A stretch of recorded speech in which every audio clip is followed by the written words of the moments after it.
Yeah, okay. Okay, start. Giri sir, shall we begin? Sure, please.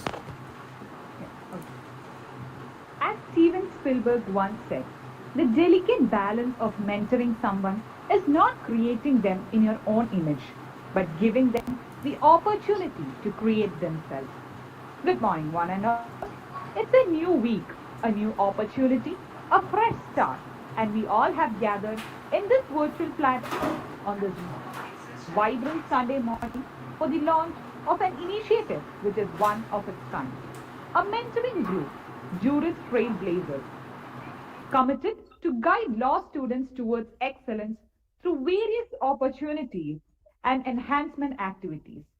This group intends to accomplish broad spectrum capacity development, develop skills fundamentally required by law students for curricular and co-curricular activities, help them to take career decisions, promote opportunities of acquaintance and association with various institutions and people, to create common good like study materials, doing projects, and making social interactions. So the brain behind this initiative is none other than Dr. Girishankar S.A, former Associate Professor of Government Law College, Ernakulam, and a beloved member, a mentor of Juris Trailblazers. Sir is and has always been an epitome of intellect and encouragement. His vision for his students are far-reaching, and he has been a constant supporter of novel ideas. A man with sharp observation skills who understands the nuances and generates diverse perspectives on a given matter helps us students to expand our thinking and view matters under different lights. So, there is no one better than him to enlighten us with the vision and mission of this initiative. To formally begin our event, I wholeheartedly welcome Dr. Girishankar S.A for the welcome address. Over to you, sir. Thank you, Amina. Good morning to all of you, Mustaque sir, and other dignitaries, my colleagues across government law colleges as well as other institutions of legal learning, advocates from various bars, senior advocates, as well as others who have joined this program, my dear students from Government Law College of Ernakulam, as well as other institutions and other well-wishers of this program. Good morning to all of you. This is a momentous occasion as far as I am concerned, as far as a cross-section of people are concerned. Because I don't know whether it may sound as a novel initiative or not. If it sounds as a novel initiative, then that is a big systemic gap, I would say. Because this would have, mentoring goes together with the learning process as well as the enabling process in every single campus. But if mentoring, launching a mentoring initiative, if it's a big thing, if it sounds like a big thing, I think in some way or other, this process or this process has been deserted as far as a campus is concerned generally, because teaching, learning, but apart from that, the premise is basically mentoring. That's what I understand. And all these years as a teacher, modestly, I was doing this particular, accomplishing this particular task knowingly or unknowingly, because the nomenclature of mentoring entered into this learning process later, particularly when policy formulations of education system, pedagogical methods, etc. evolved. But unknowingly, many of the teachers were doing mentoring actually, but that was never conceptualized. That's what I felt. But then, in today's world, when legal education is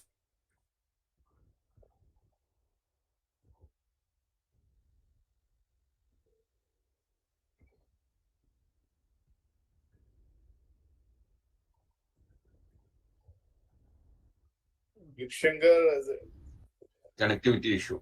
yeah, it seems.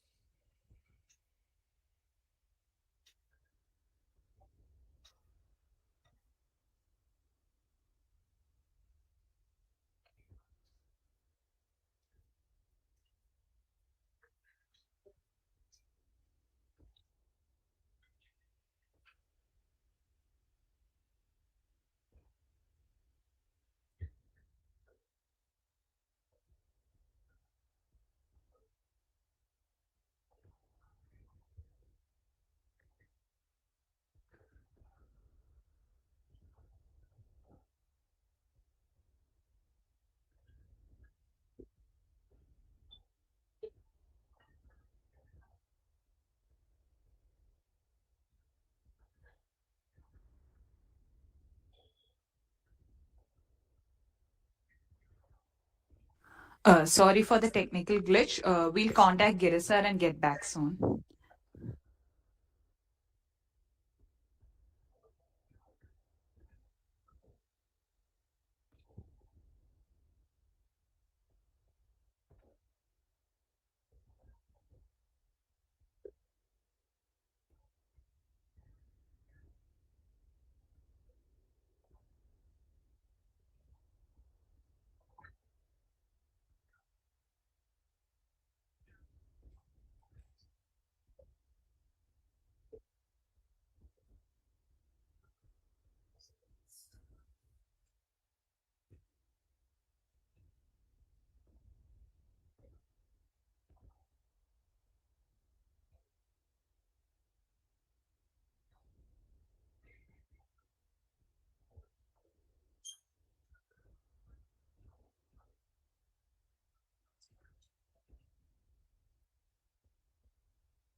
Can you hear me?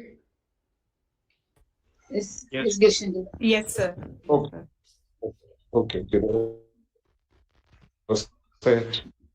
So you can keep it in that landscape mode. Snack. So that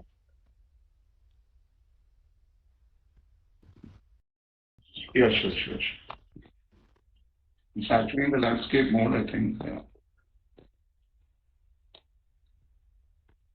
Is it landscape?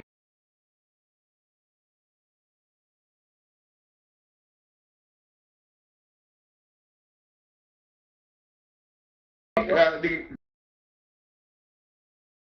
Yes, sir.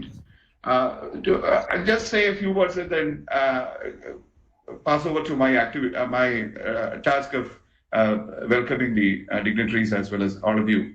See, I was in fact experimenting all these things from 2013 onwards through adjunct faculty lecture series in Government Law College Ernakulam, and before that also in Government Law College Thrissur. Also, we were trying so many things. And with an aim, with an avowed goal of taking students or inculcating students an idea as to in what way, whether they are able to cash in on the reasons for joining an undergraduate program in law. But what happened is that, see, there are many of those activities or many of those attempts never bore fruits, maybe because of the traditional lethargy or the lack of direction that is being as part of legal education.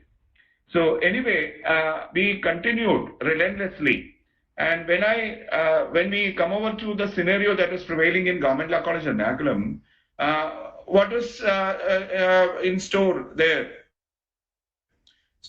So the common entrance test, in fact, is the major gateway towards the legal education, at least in Kerala. And those persons who get the premium rankings will come over to or will manage their entry into the law colleges. So what we found was that many of those persons, or the lion's share of the students, generally continue to bask under the glory that, see, they managed to get the rankings, high rankings, and thereafter they never, in fact, worked with a commitment. Maybe because of the fact that the guidance that is available in a law college may not be up to the terms. Anyway, there were so many externalities and there were so many internal issues. So many of them, in fact, I found that they lost track within 6 months of entry into law colleges. And many of those students were brilliant students. But unfortunately, when they go out of the institution, whether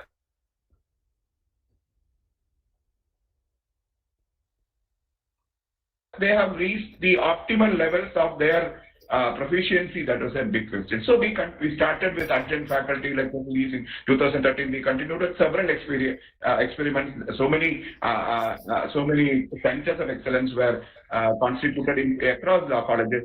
We were holding so many national, international seminars, etc., etc. But again, strange thing that we came to we came across is that very few persons expressed their interest in participating in those programs. So when as far as legal education is concerned, the syllabi can offer only a very limited environment, very limited venue, but you have to amass more things laterally. So even though the opportunities were provided, there were some gaps between the students as well as the opportunities provided. Maybe because of the fact that the man-to-man attention or the individual attention or some sort of a free-dealing discussion, talks, etc., might not have been there. I'm unable to place the exact reason. But without losing hope, we continued the experiments with all the activities. And then we found that there are certain gaps to be addressed. Now the scenario has changed. It's not confined to 4 law colleges and law academy. We have got more than close to 30 law colleges, and this year almost another 5 to 10 law colleges have secured permission. So it's steeply increasing. So the scenario has changed. So what we need is capacity development, capacity enhancement, and also the terrain for reflecting all those enhanced capabilities. So for that matter, there should be certain determined, or rather there should be certain focused approaches. So once I got myself got the liberty from the service, or that freedom from the service, I thought that we need to do something, and so that this particular idea was conceived, and the rest of what you see today is purely student driven. So I just wanted them to push themselves forward, to shed the traditional lethargy, to open out, and also to demonstrate themselves, because these days are accreditation days as far as the institutions are concerned. But then accreditation demands hollow compliances, but it should register, or it should give room for intrinsic development. So what way you can enrich yourself, isn't it? So this is a big question, and this has to be accomplished over a period of time. So this platform has been conceived in that particular direction, and this will be a purely student-driven. Some of the broad spectrum aspects have been discussed, have been just indicated by Amina. That will be, and we have to frame new aspects as well. So there will be a freewheeling discussion, and I will be reaching out to the students who have enrolled in this particular group as to what they expect from us. Not me alone, but there will be a series or group of persons. But then what do they expect from us? What is their demand? At least they have to be capable enough to place their demand. That's what we need to raise at a fundamental level. So our pursuit will be that. And I think lots of things to be spoken, but this is not that particular ideal platform to think all these things. But anyway, this is getting formally launched. So let me pass on to the my duty of welcoming to offer welcome to the dignitaries as well as those who have come over to this platform.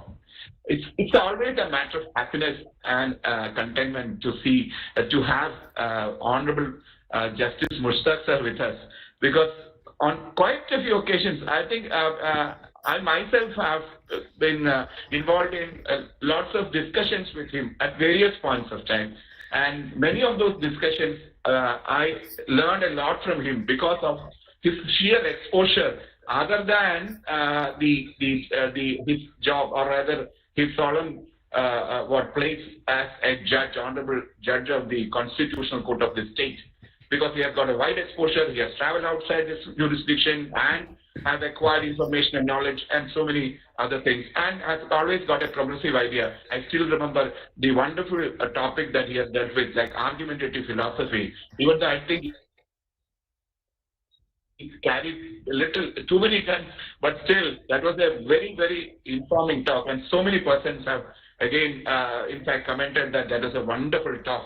And continuously, he's a visitor to our institution, and he is a person who regularly involved in the induction process.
Extending a formality has become more time-based exercise. Yes, sir. Yes, sir. Why can't I proceed, Amina? I think it's better, sir. No, I think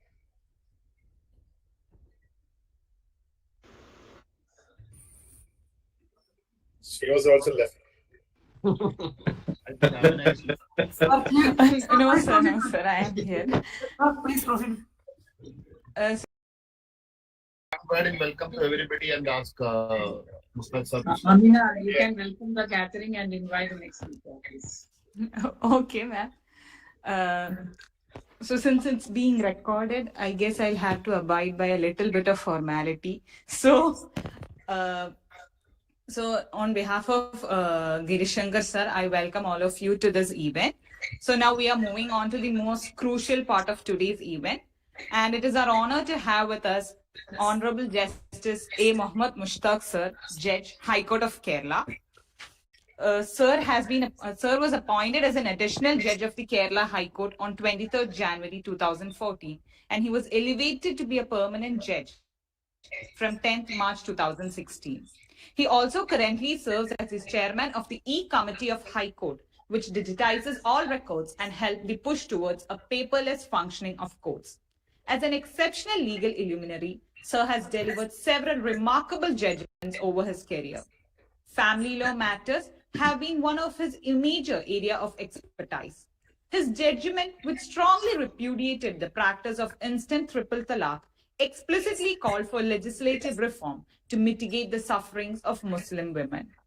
Sir has established himself as a votary of revamping marriage and divorce laws, openly calling for a uniform code for the same. This sentiment was expressly clear in the landmark ruling allowing marital rape as a ground entitling a woman to divorce. Yet another judgment delivered by a bench headed by Justice Mustaque sir held that matrimonial cruelty to justify divorce must have a uniform definition regardless of personal loss.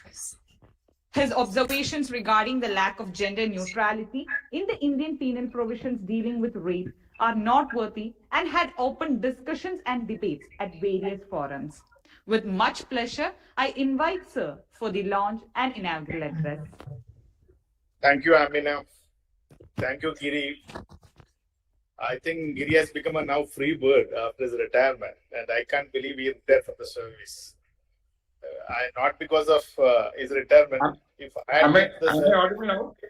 yes. Yes, sir. Yes, sir. Now you are retired from your welcome speech. Retired. Amina took over and welcomed everyone. If I'm about the same age, if I just think of, I just thought of myself, I'm in the service, I'm also called as a retired man. Hardly I can believe myself that I also reached that age. No doubt my friend Sajeev already reached age long back. So shall I complete? Amina already completed and welcomed everyone. Okay, very good. Sir, please continue. His idea now mooted by Giri. Welcoming idea. It's indeed the need of the time. I saw that a couple of initiatives like Advocate Thomas and Saroja Madam had done a wonderful job mentoring a couple of youngsters, around 40, I believe. They also, mentored those youngsters. I also see that Shyam is doing his online discourse for the last more than 1.5 years, started during the period of COVID. It's going well. It's reached more than 300 sessions, I believe. 300 complete, Shyam? 285th was yesterday. This is 300. I'll come. I'll join. Yes, sure, sir. Welcome. Most welcome. So triple century is soon going to happen. Why mentoring is needed today?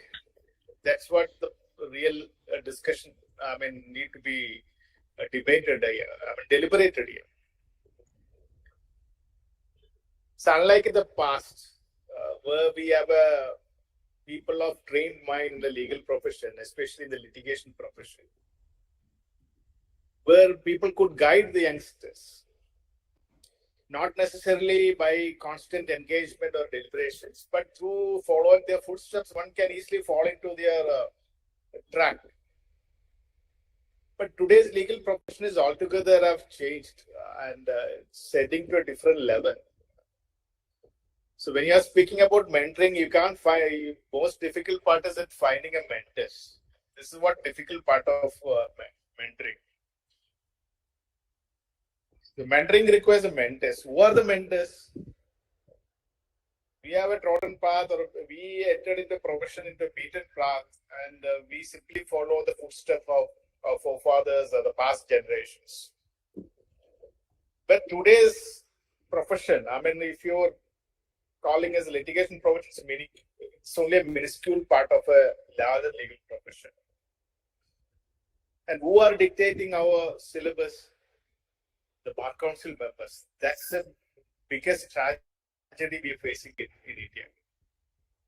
The minuscule people who get elected through some elections and they decide about legal education.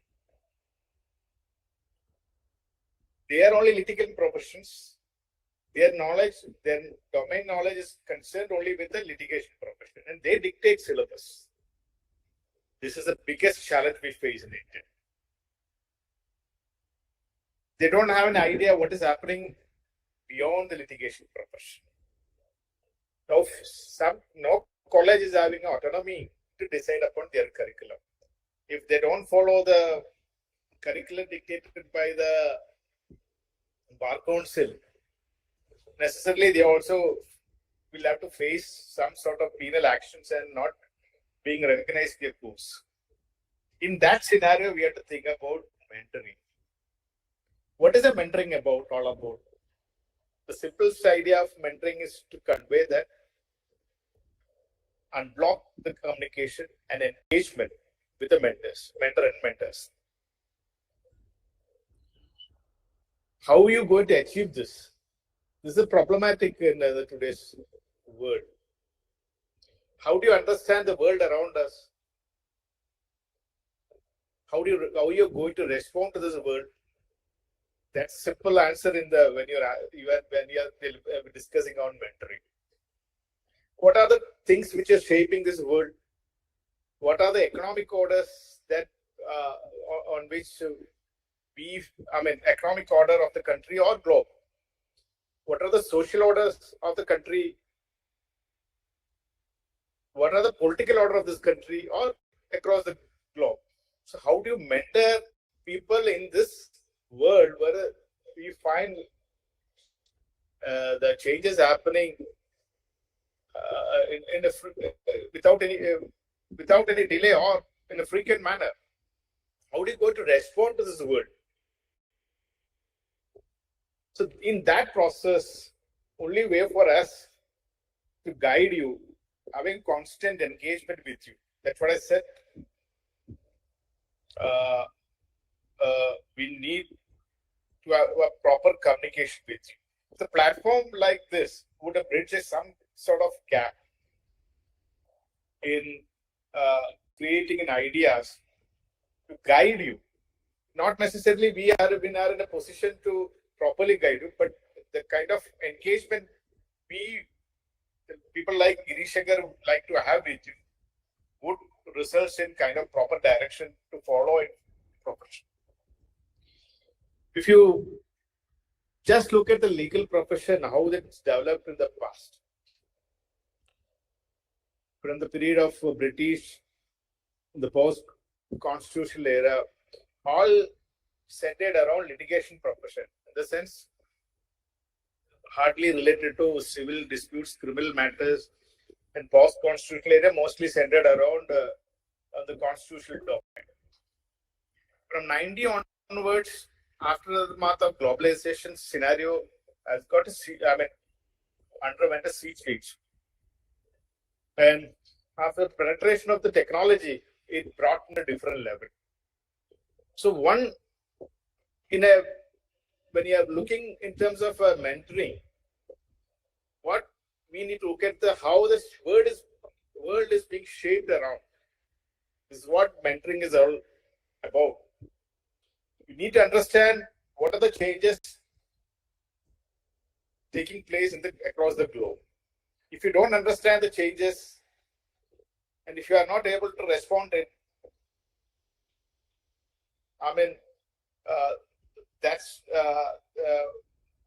that's where we call the failure on our part to guide you as a mentors. So how do you go to shape yourself, the youngsters? How are you going to shape yourself? I'll just give a simple example of Steve Jobs, how he shaped the world, how you respond to the time. All that it is time during his time, everything exists across in the world. It's not something he's created himself, something new. Internet was available, phones are available. People used to use a mobile phone to communicate each other. The internet was used for in desktop and laptops. Of course, those times we didn't have the iPads or similar kind of device. But he brought everything under one platform. That's why we call today this device a smartphone. It's simple as that. He understood the need of the time and bringing everything under one platform. This is what we call as a responding to the time, or responding to societal changes, or responding to the orders of the society or nation or globe. Sensing these ideas is most important. So I'll just, my thoughts today is only give idea how to respond to the time. In the past, we are all guided by a factor called knowledge. So knowledge was a factor, make you as a powerful. That was a tool to identify your competence or incompetence. Everything is measured in terms of knowledge. Even for a litigation professional, we identified successful lawyer with a reference to his knowledge. Knowledge means by reading all literature, all judgments of the past and precedents, he himself become a resourceful person, repository of all knowledge, and he being identified as a successful in the profession. But today, knowledge is not regarded as that powerful. Knowledge becomes a secondary, the level of it's only in terms of an information. Today's competence is measured in terms of ideas. That's what I need to reflect upon. Today's world, all your competence, your success is measured in terms of the ideas. So once you create yourself in a manner to respond with ideas, then you will be identified as successful person. The idea you make is powerful, not the knowledge or the information, because information all are available in the fingertip. So your competence to respond to the time with ideas, that matters, and that is what we call. That's what we need to deliberate today. The problem arises in our context when you step out from the law schools. You just see people around you. You see some of the lawyers, some of the law firms, how they function. You just follow the footsteps of those lawyers and who themselves have created a name in the litigation profession. And that's where you fail yourself in properly understanding your role in the future. No doubt you can have a role as a litigation lawyer, like we all, had experience now as a legal professional. But as I said, it's only a minuscule part of a legal profession. First thing you need to understand, the litigation profession is only minuscule of a larger legal profession. Your competence, your standing in the future would depend upon how you going to respond at the time. For that, you only need to have an idea, sensing the changes and sensing the evolution that is happening across the globe, across the nation, and responding to that with your ideas, that matters for you as a success case. For that, it's quite difficult for you to have a knowledge from the law schools for the simple reason that law school's curriculum is fixed in such manner where you cannot think beyond that syllabus. And you tend to become stereotyped.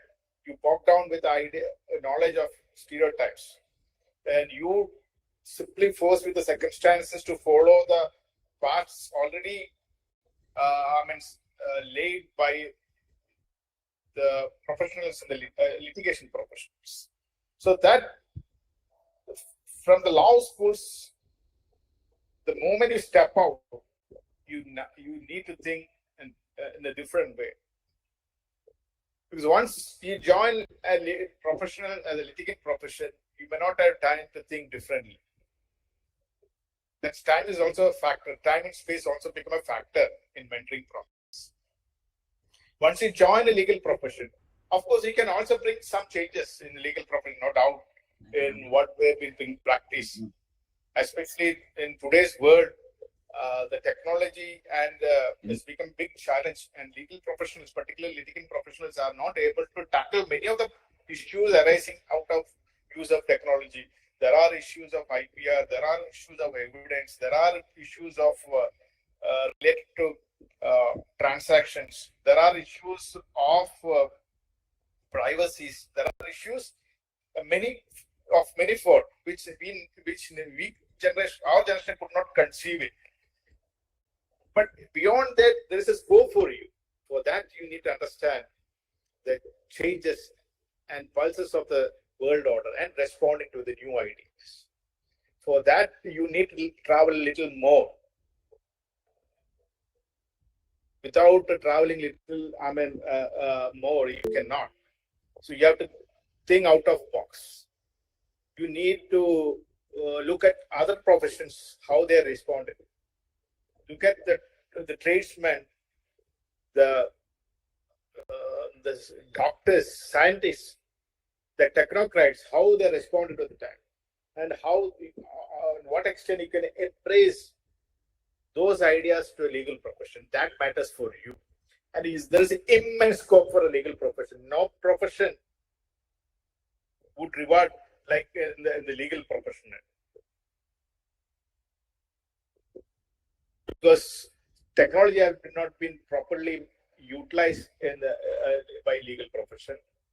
The changes in the order have not been the lawyers are not respond to those changes happen aftermath of liberalization, given economic order, social order, or any other order. When I browse through some of the curriculum of world leading university, I found a very interesting topic they discuss upon law and economics, and essentially for a lawyer to pursue in master level to respond to the economic issues and the economic order of the world. Many of the universities offering. Oxford is offering, Stanford is offering, Yale is offering.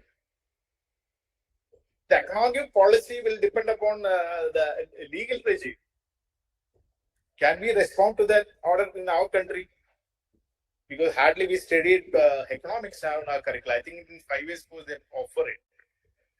But we need to study more in economics and understand how the constitutional scheme we can have a regulatory scheme to shape the order of the world or the country. Similar in the case of technology. In what extent the technology can be deployed and used for many transactions. These are all something you have to think about. Maybe in each subject we can have a different discussion and due course. As a transaction lawyer or in different areas, different domains, we can have a discussion. We need to have a discussion and deliberation. I think Girijan will have to devise a curriculum properly structured, focusing on the future ahead. And that really will bring a change in our outlook and outward thinking in the legal profession. And again, I must vouch for that. This is the only profession where you can aspire for changes. And changes not only level in your profession, but in the level of a larger interest of the society, even the nation's interest. And countries aspiring from a global giant in terms of digital economy. The 1.5 billion people going to be an asset for us. In past, following Malthusian theory, we thought the population was big. Now we're going to realize the fact the population itself become a big asset because 1.5 billion people come on digital space. That itself become a big asset for us. We will be able to dictate the world economic in regard to digital order to be followed. If 1.5 people can dictate what Google should do, what Facebook should do, they will be at our command.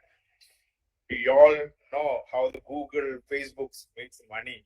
You look at in a search, Google search, you will find how much money they make within a second with advertisement.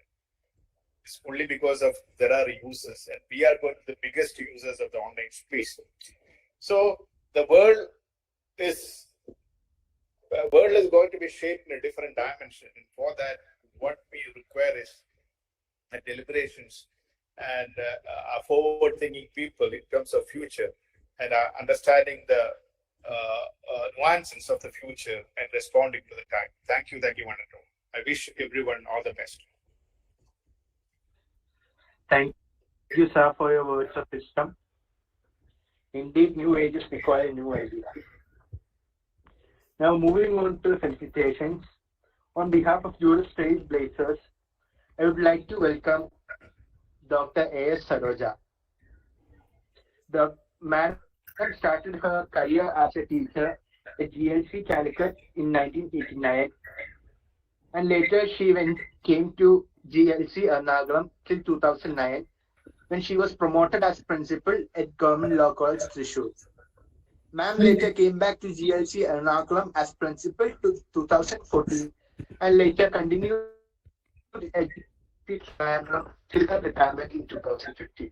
During this period, she was also the chairman of the Board of Studies of the undergraduate and postgraduate studies in all the 3 universities, and was also the dean and chairperson of examination board in all these 3 universities. Post-retirement, Madam taught maritime law at the first Kochi. On to you, Madam. Thank you. Thank you very much for the welcome and also the noble venture that has been started by our dear Professor Dr. Giri Shankar. A very good morning to all of you. Honorable Justice Muhamed Mustaque Sir, High Court of Kerala, Dr. Sandhya Ram, Associate Professor, Salgaocar College, Goa, Srimati Binu Poornamodan, Senior Professor of the Government Law College, Ernakulam, and also Giri Shankar, Senior Professor, GLC, Ernakulam. Many of the senior advocates who are assembled here in this online platform, and many of I'm proud that many of them are my students. I'm really privileged to address them, and also the students who are participants in this mentoring group, and also the teachers and other faculty who are presented in this platform. First of all, let me thank the GLC Ernakulam and also Giri Shankar and the students for inviting me to offer felicitation for this great venture that has been initiated and that has been innovated by our dear Professor Dr. Giri Shankar. Actually, this particular initiative we had in mind even while I was working there as principal of the Law College Ernakulam. But due to many factors which usually affect our academic activities, due to the various exams, internal the assignments, projects, and in between the strike and the other demands by the students which affect our normal activities, many of the noble the ventures that is initiated by the teachers couldn't be put into practice. So I really congratulate and offer all my best wishes to Dr. Giri Shankar, who has taken this initiative even after retirement, which he has been doing even while he was working there. But even after retirement, his initiative. Ma'am, Saroja ma'am, can you please position your phone because your face is not visible clearly? Okay. Now yes, ma'am. Now it's visible. Yes, ma'am. Okay. Ma'am, Thank you. So I really offer all my moral support, the great initiative that has been taken by Giri Shankar to mentor the students.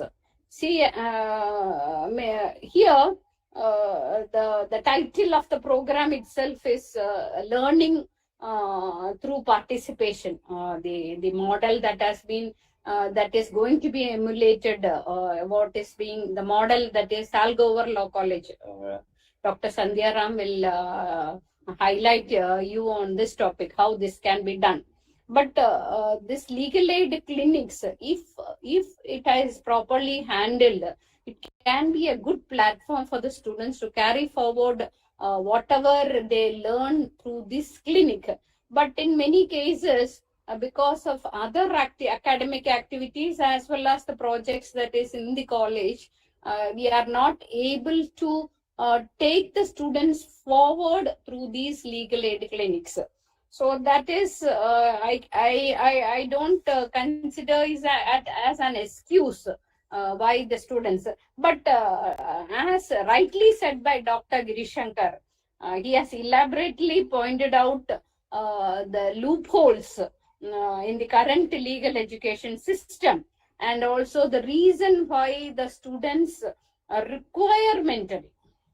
And Honorable Justice Mustaque Sir also has pointed out, and he has discussed in detail as to the role played by the Bar Council and the failure on the part of the Bar Council, the drawbacks where the Bar Council cannot, or they were not able to properly guide or do any kind of mentoring for the students.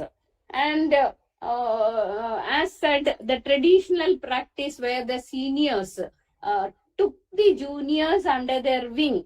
See, they were not guided into their day-to-day activities, but the juniors were given a space to follow the seniors, and the juniors used to follow the seniors in such a way they tried to learn each and every movement as well as the practice that can be carried forward before they independently set up an office. That traditional practice or the dedication on the part of the juniors of this current generation, they are not able to follow the seniors in such a way as to set up a practice. And I think that is one of the main reason the necessity for mentoring the students has arisen. See, once when Justice Kuriakose had come to Pius Kuriakose, he had come to our college, he readily volunteered to guide the students in civil practice, so that some of the students come to the courts for civil practice. So even the judges feel that the professional skill is lacking in the courts. So I think only if the legal profession is rightly guided, and see, the students have to commit, take a commitment on their part to carry on with the profession. And only if it is done with commitment and dedication, see, nothing can be more rewarding. As pointed out by Justice Mustaque, the practice or the satisfaction that you get out of the profession cannot be more rewarding monetarily as well as prestige-wise if it is done with commitment and dedication. See, and for that, we students should be equipped to deal with the development of science and technology, and also the changes that has come out in the criminal justice system, where modern kind of evidence and tools can be utilized to further their professional skills in advocacy. See, lawyers should become more digitally savvy, in the sense that they should be technology-wise, they should be equipped to find out the tools to find out, to gather evidence, as well as to put their argument in a better way. And I think this platform where mentoring has been started by a group of 400 students with the guidance of Dr. Girijan will definitely allow them to make a progress in this profession, and that is advocacy. And I offer all my moral support and best wishes, and felicitate this noble venture to gather wings and fly high. Thank you. Thank you, ma'am, for your inspiring words. We will indeed keep it by mind. Now I would like to invite Dr. Binu Poornamodan Cholayil, Associate Professor of Law, Government Law College, Ernakulam, who is also our IQAC coordinator for Felicitation. Over to you, ma'am. Thank you, Paul. Very warm good morning to all.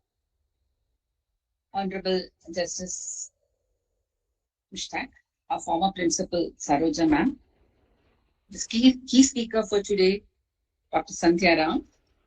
Binu ma'am, can you please auto-rotate your phone and keep it in landscape mode? It is in auto-rotate mode already.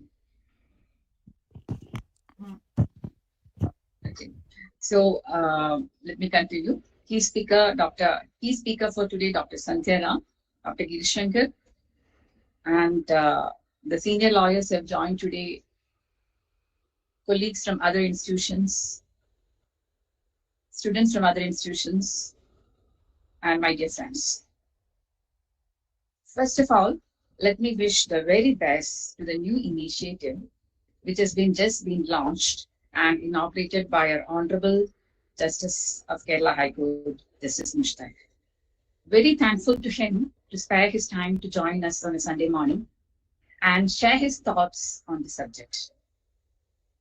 Always appreciate the efforts he takes in coming out to a college and addressing the students with some insights to help them better in the profession and the learning of law whenever he can spare his time. Very thankful to you, sir.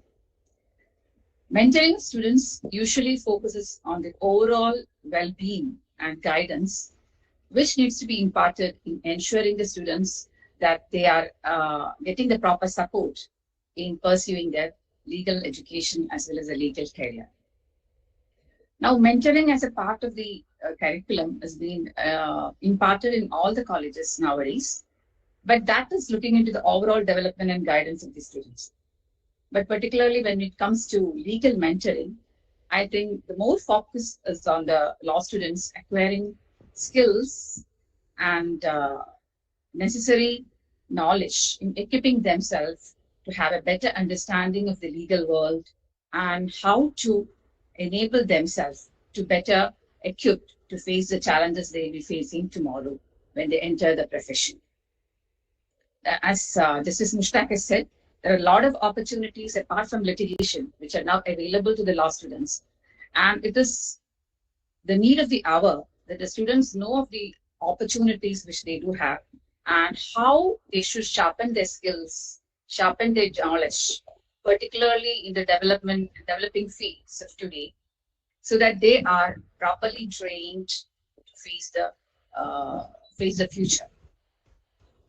Now, I understand in legal mentoring, we should have a joint venture in which not only the academicians, but the practicing lawyers, the various authorities, or the legal personals in the various areas like institutions and other things, who are also joining together to giving the students a better understanding of how they can do well, and what are the things which they need to take care of, and what are the skills they need to develop, rather than just pursuing the theoretical part which is included in the curriculum.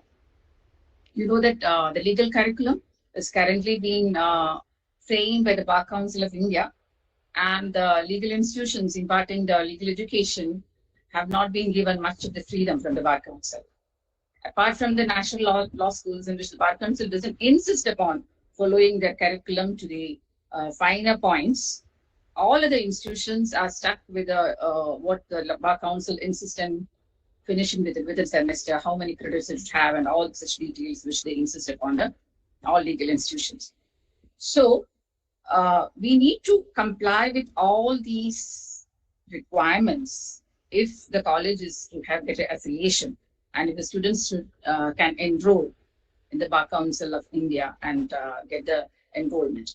So these are actually some things which impede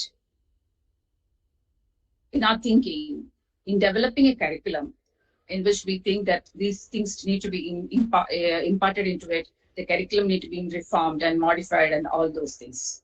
So I'm sure Saroja ma'am, Girijan sir, Sonia, Dr. Bismi, everybody there will have experienced the practical inconvenience which we have felt whenever there is an issue of curriculum development which is being mooted now and then.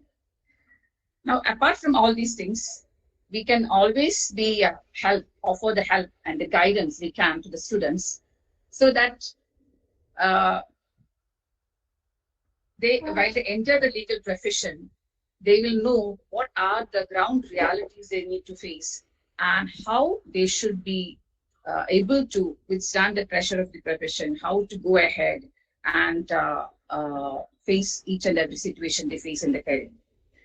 So, you know that I recently had a talk with a MTech engineer who has been very, very highly placed. He was telling that what they have learned in their BTech and MTech was only the theoretical aspects.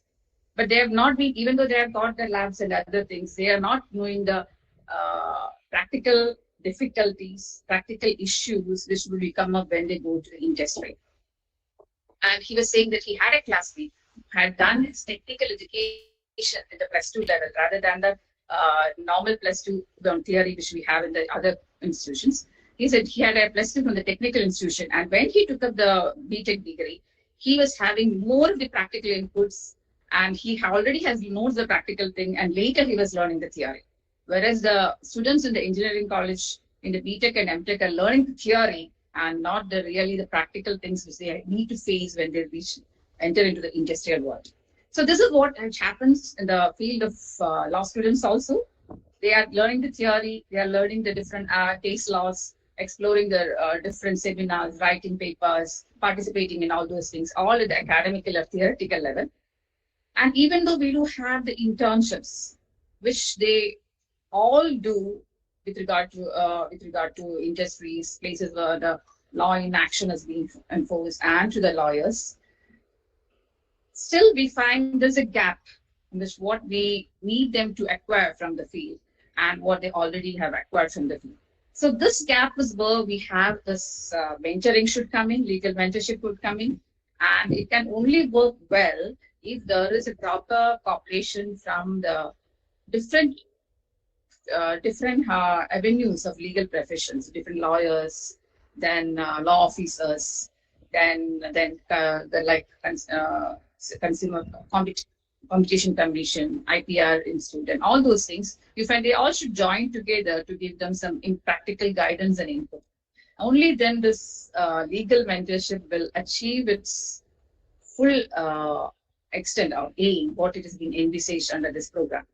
Anyway, I'm congratulating Dr. Giri, even though he has retired from the college. He's actually looking into the avenues in which how legal education the students can be helped better. So this is a venture which is a brainchild of Dr. Giri. I'm happy he has called all the law colleges across Kerala to join this, and all the students are getting the benefit of this venture. And I wish this program a very success, and I hope that all the students are getting the maximum exposure and benefit from this venture. Thank you all. Thank you so much, Binu ma'am, for the stimulating words. Respected dignitaries, professors, and friends, we are now moving on to the keynote speech of the day. And we are blessed with the most befitting person. We have Dr. Sandhya Ram ma'am, who's an associate professor at Salgaocar College of Law, Goa. With more than 2 decades of teaching experience, continuous involvement in mentoring students in clinical legal education, she was the director of Legal Aid Society, ADR Board, Murkot Society, Constitutional Law Club, and Center for the Rights of Older Persons. She is a member of Institutional Ethical Committee of Goa Medical College and a member of the Internal Committee of Reserve Bank of India, Panjim Branch. She is also the presiding officer of the Internal Committee of Salgaocar College of Law. She is the coordinator of the project OSH. She has been awarded PhD on the topic Protection of the Rights of Older Persons after her Masters in Constitutional Law and Administrative Law from Department of Law, Kerala University. With pride and pleasure, I invite you, ma'am, for the keynote address. Over to you.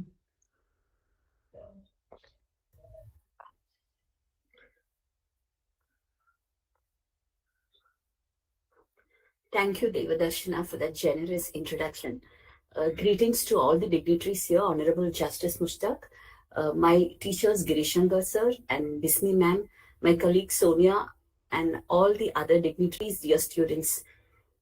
I'm not surprised at this venture, knowing Girijan sir, and I think I believe that a great teacher does not retire, and Girijan sir will never. And let me straight away start with the topic, that is, how do we learn as law students? How do we learn? By participating or by rendering legal aid services, by being a member of the legal aid clinic. I am from Salgaocar College of Law. I have been with this institution for the past 22 years. Just after my post-graduation from Kerala University, immediately I had joined Salgaocar College of Law. At that time, the college had started its legal aid clinics for around 3 years, because 1998 was the first legal aid clinic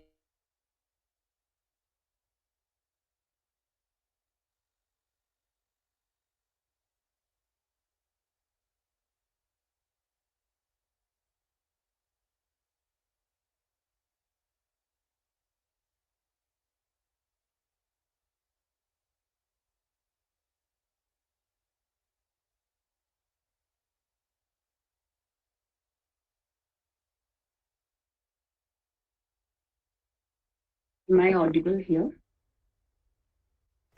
Yes, ma'am. You're audible. There was a technical snag.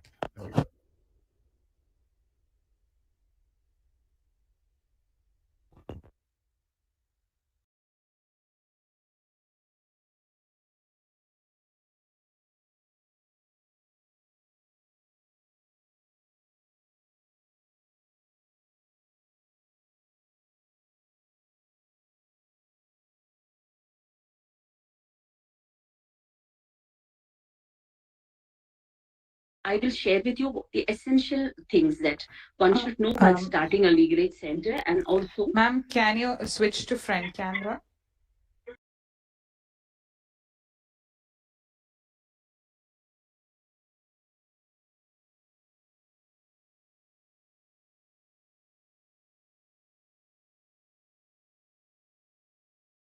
Yeah, I was telling you about how we conduct legal aid services at Salgaocar College of Law. First of all, what we require is to understand that legal aid is not a charity which is done to others. Rather, when students do it, it is a training for them to learn skills which otherwise are not available.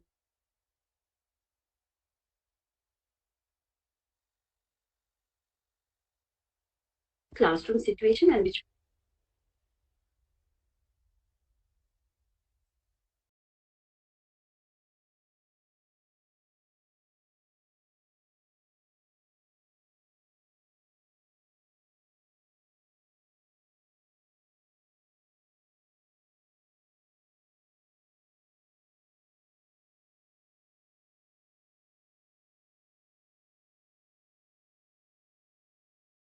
yes.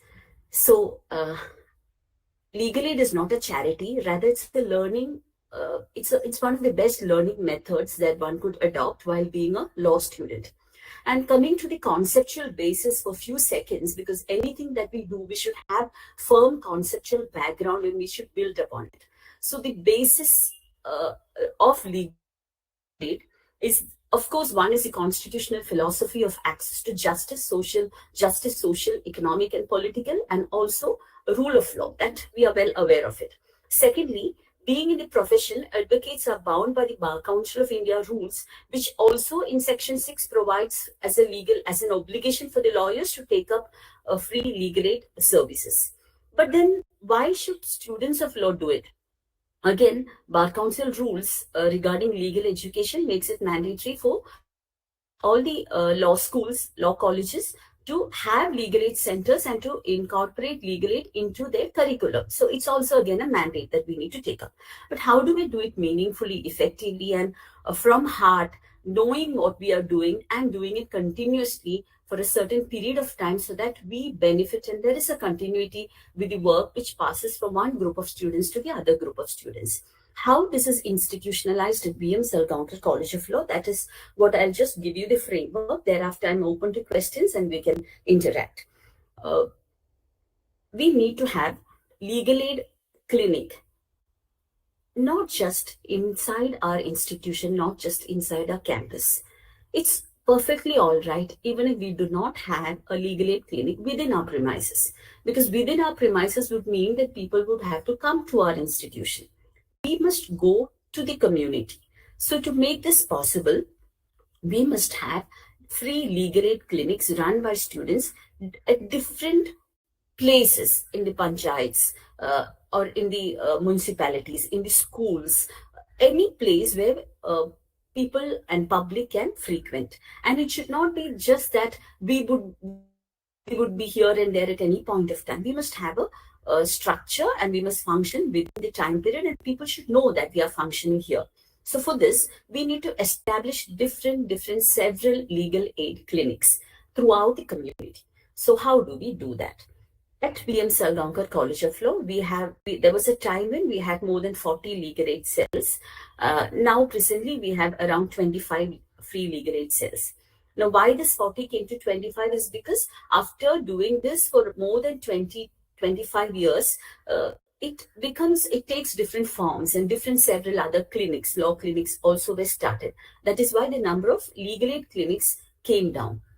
Now, how do we do it is students with a letter from the institution will go to probably a school, a government school, or a church, or a temple, or panchayat, or a sports club, wherever we have a free space to use, and request them to give their space to us for 2 hours in a week. And students work on every Saturday from 3 p.m. to 5 p.m. in that particular place. So students, of course, every day they're working, they're coming to college, and again on weekends, how do they travel and go to different places? To avoid that, students coming from a particular locality, let's say in your place, I'm not familiar with places in Ernakulam, so I'm using places in Trivandrum. Suppose we need to have a center at Perurkada. Then all the students who are residents of Perurkada will be members of Perurkada Free Legal Aid Clinic. If there is one in Statue, then it would be that students living in and around Statue, they would be attending the legal aid cell which is established in Statue. So in this manner, depending on where do you come from, where are you located, depending on your residence, the students coming from that particular locality should approach either a school or any such venue where they would give us a free venue to work for 2 hours or 3 hours as per your convenience and requirement in a week. And for this, a letter would be issued from the institution and the public authorities usually, and they will oblige. And if required, we can also take the assistance and guidance of District Legal Service Authority, who would also help us to procure a venue.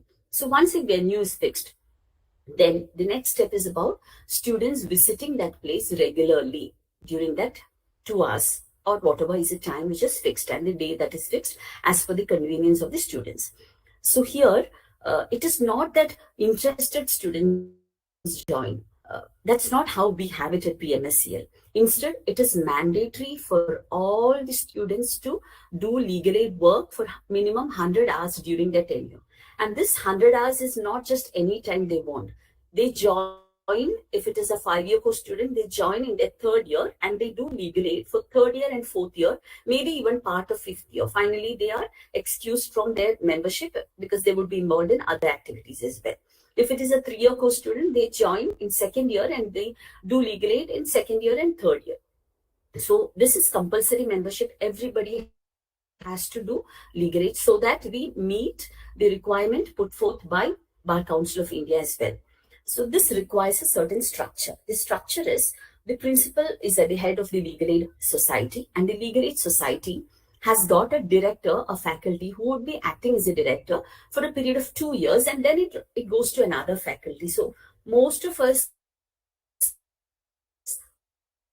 are we know about it because as per seniority or as per experience, it just rotates. After 2 to 3 years, it goes to another person, so that we also don't stagnate. Better ideas and innovation has to come. New brains have to think. Fresh thoughts and ideas have to come. So the structure is starting with the principal, then there is a director of Legal Aid Society, which is a faculty member, and one person. It would be difficult to manage so many legal aid cells, so there is also an associate director for the Legal Aid Society, another faculty member to assist the director. Thereafter, the structure goes to all the teachers are involved in legal aid activity, because this cannot be run just by one director or associate or assistant director. Every faculty member has to be involved. So each faculty member would be kept in charge of 2 to 3 legal aid cells. And each legal aid cell has a student in charge and a deputy student in charge. And the number of members, we do not encourage more than 15 members in a cell. And the apt number could be anywhere from 5 to 12 or 15 as per our requirement of the region also. So these students, every Saturday they go to the legal aid cell. The type of work that they are doing, I'll come to it soon. So they have a journal to keep, they have to sign it. And they are supposed to do campaigning.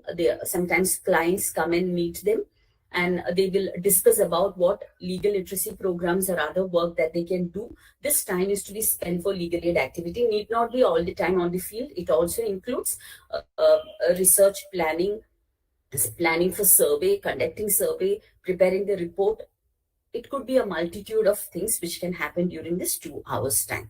So this attendance register, since the meetings happen on Saturdays, attendance register would be brought to the faculty in charge every Monday, and the faculty's role is not just monitoring. Monitoring is also part of it because this is a 100 marks paper. But other than that, over and above monitoring, it is about motivating and mentoring the students. Each locality or each panchayat or each municipal area will have different needs. Sometimes in a certain place, child labor may be the problem to tackle with.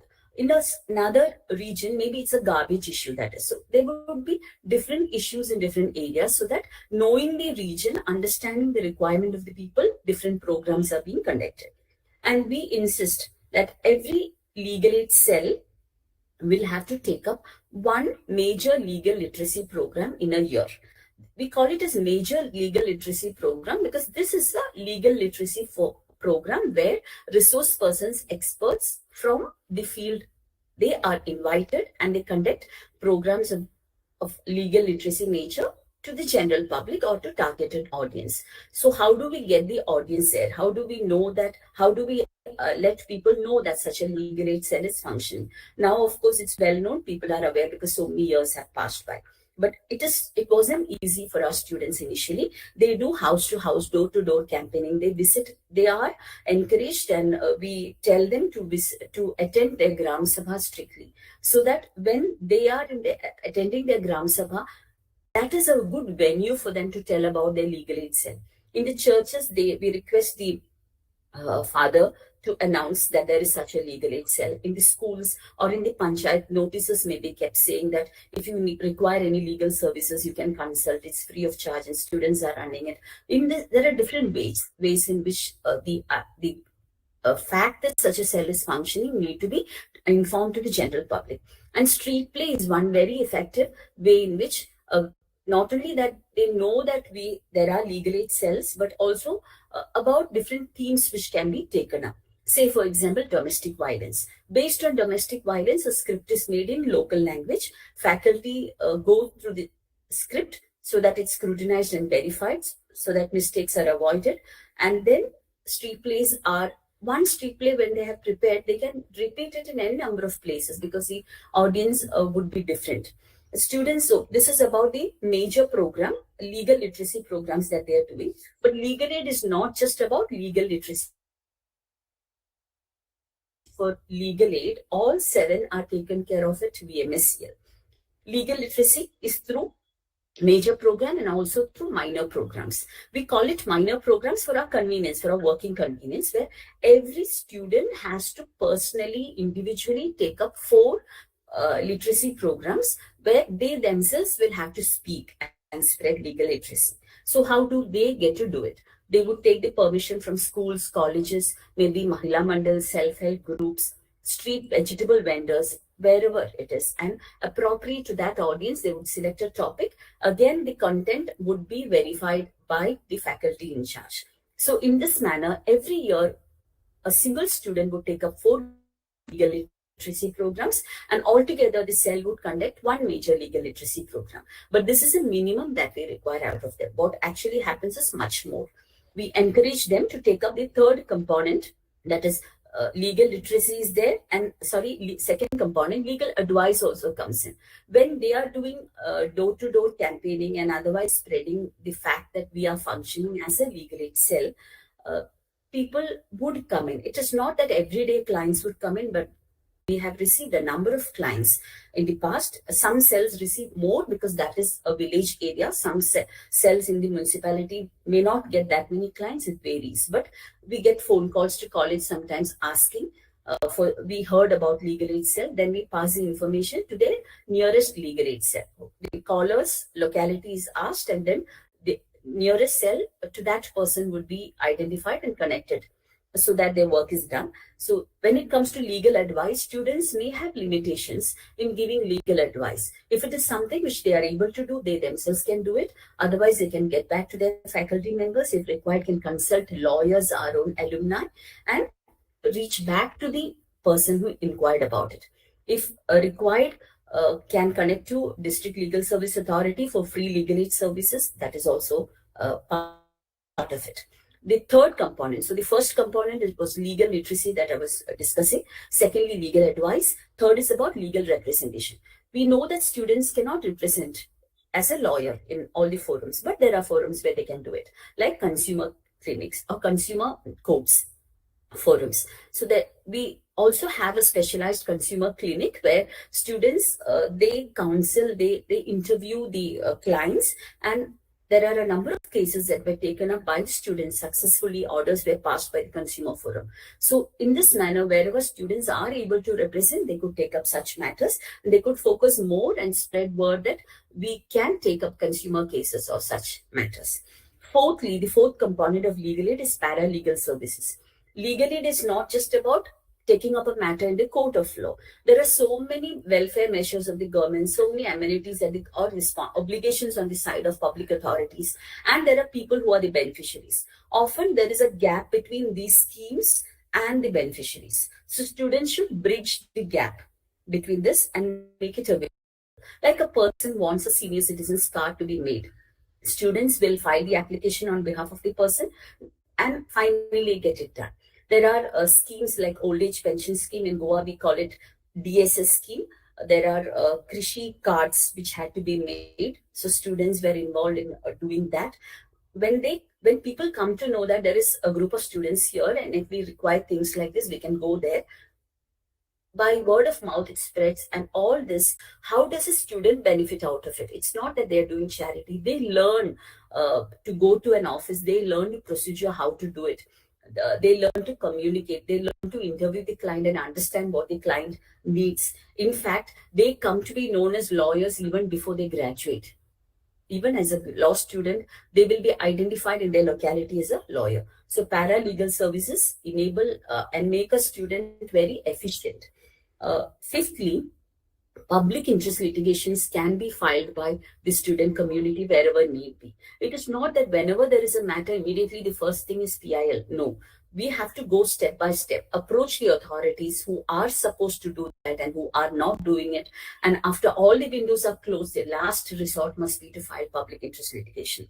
More than 20 public interest litigations have been filed over a course of time. And the one which comes to my mind immediately now is about ramps were not built for persons with disability in the government buildings. Now ramps are there in all the buildings. This is the result of an order, and students had started this. But students do it on their own, and that is part of their legal aid activity, of course. Sixthly, ADR, alternate dispute resolution, need to be promoted by the legal. So this is about, it's not that mediation and negotiation it's not easy for law students to get such cases to do it, but they must promote it. They should know that the court settlement is also possible. Negotiation is possible. So when there is a dispute, they can lead it to such forums, or certain matters they can take it themselves. Again, a very beautiful illustration that comes to my mind was taken up by Shorao Legal Aid Cell. You can later Google for the place called Shorao. Dr. Salim Ali Bird Sanctuary is there. It's a beautiful island, and there is no bridge to go to the island. We have to take the ferry to go to this island. And inside the island, there are buses flying. So what happened here is, and that legal aid cell, very few students are coming from Shorao village. So there were less than 5 students. This happened a few years back. And the problem was, there was this bus driver who was a woman who was not allowing other buses to ply at the correct time, because there was a clash. If all the buses come together, there are few people to travel, and that clash. And this woman used to abuse others by words and was creating problem for the other bus drivers. Then some of them said, okay, we will not ply at this hour.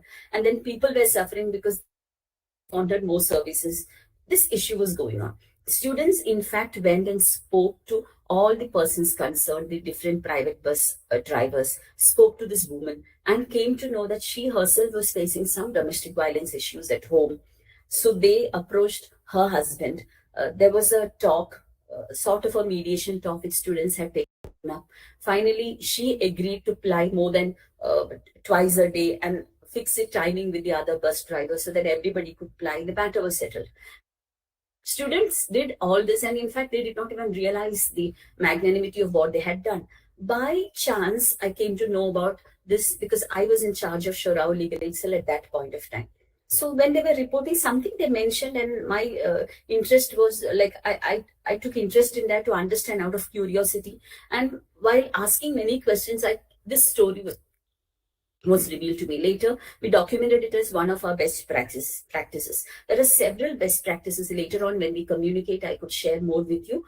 Now, more time we need to keep for interaction also. So therefore, I'm not going into other, but there are many illuminating stories to share with you. That's about promoting ADR. But promoting ADR, one stepping stone to promoting ADR is, of course, attending the Gram Sabha also, because then you become familiar with the people there, the issues there, etc. Lastly, the seventh important component of, I'm saying lastly, not to stop it there. These are the established principles. You could always add more to it. Seventh aspect of legal aid is law reform. We can be instruments, students can be instruments in bringing in law reform by conducting studies and preparing a report and presenting it to correct authorities so that changes do happen, reforms do happen. One ongoing project is under the Center for the Rights of Older Persons. What students have done, the report is not made, they have just completed the survey, is that they refer to the Senior Citizens Maintenance and Welfare of Senior Citizens and Parents Act and the rules which specify these are the requirements to be maintained in old age homes maintained by the government. So they took this as a checklist, and then they visited the government-run old age homes, 7 old age homes, and they were like checking whether all these requirements are met. Now, finally, the report would be submitted to them so that with suggestions for bringing in the changes. This is not really changing the law, but seeing that we validate it and we comply with the legal requirements. Another point, another study which was taken up was with respect to midday meal scheme. So here again, the schools were visited, and along with the midday meal scheme, also the facility for washrooms for students, all that was studied. A proper report was submitted to the Board of Education. So to the concerned authority, this can be submitted. Another major one which I cannot skip is taken by Mandre Legal Aid Cell, that is a coastal belt where a lot of shacks are there, and tourists come there during the season, and a lot of children were found working in the shacks instead of going to the school. So students took the initiative to go to the Gram Panchayat and made the Gram Sabha pass a resolution stating that all the shacks should put up a board that no child is employed here. But the shack owners were not ready to accept it so easily. So students had to go to the child commission. Then one of the officers from the commission was sent along with the student. And this finally the shacks put up. And thereafter, the Child Rights Commission contacted our institution, our college, and wanted to work along with our students to spread this word even in the other coastal belts. So different MOUs would be entered from time to time when we are known to the community and community will require us and we require them. This is a symbiotic relationship and it continues in this manner. And when it comes to finances, I will end with that. When it comes to a finance part of it, and I don't think to do legal aid service, we need that much of funding. How it works now is when students pay their fee, a very nominal fee is collected from each student, which goes to form the corpus of the Legal Aid Society. So whenever they conduct a program, altogether a program cost may come to a major legal literacy program with an invited speaker. That is what I mean. Other programs don't even require any expenses, much expenses. And when they conduct a program, of course, refreshments, coffee or soft drinks or a samosa, something like that would be given. That is the only expense, because the speakers are, of course, doing it not for remuneration, and the venue will be the Panchayat hall. We ask for free venue, even if they have a mic system and all, they will give us that also. Students coordinate the entire thing. So altogether, the expense may come to around 1,500 or 2,000 rupees maximum.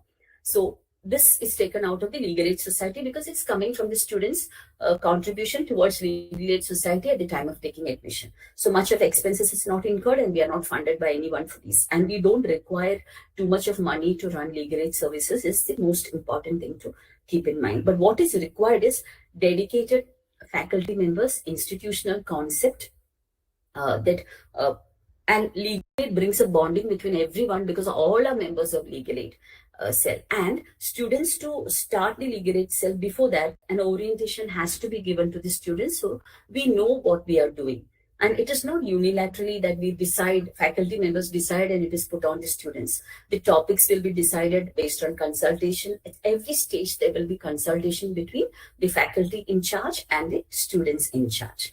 I think I will stop now and start taking questions because I was just sharing things from my experience at working with Salgaocar College of Law, our model of legal aid cells, which had been successful.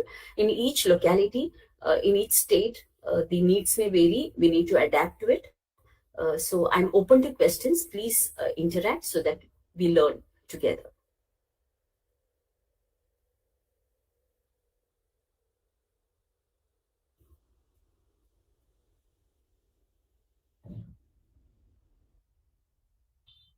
You can come up with questions now. Ma'am is open to interaction.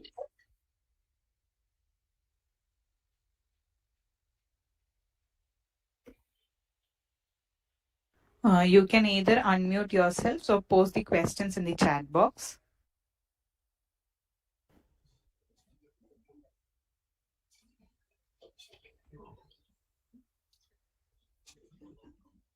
Well presented, Sandhya. And Dr. Saroja A.S., former principal, Law College, Ernakulam. Can you hear me? Ma'am, yes, ma'am. Well done, well presented. I congratulate you for the good presentation. And I think the students would have definitely gained what are the methods in which they can give the common man access to justice. Thank you very much on behalf of Giri Shankar and Law College Ernakulam. Thank you, ma'am. Here I need to put in a word. Legal aid is something which we cannot prepare and talk or present or anything. It's something that we do on a regular basis in course of time. Therefore, even for students, I have noticed during their viva or even when students go out to make presentations in legal aid related forums, it's unlike moot court. It is not your language. It is not your style. It is not your argumentative. None of these matters. If you have done work, you will just conquer hearts and you will convince others. This is something, unless and until you do it, you cannot make it up. So, and nothing stops your students from starting it. You all discuss with each other, discuss with your faculty, and this mentoring group is definitely helping all. Yeah, the satisfaction you get when you deliver justice at their doorstep. Thanks, ma'am. And we learn a lot. Students cannot learn definitely. The students have to learn, no? That is the main object behind conducting all these legal aid cells.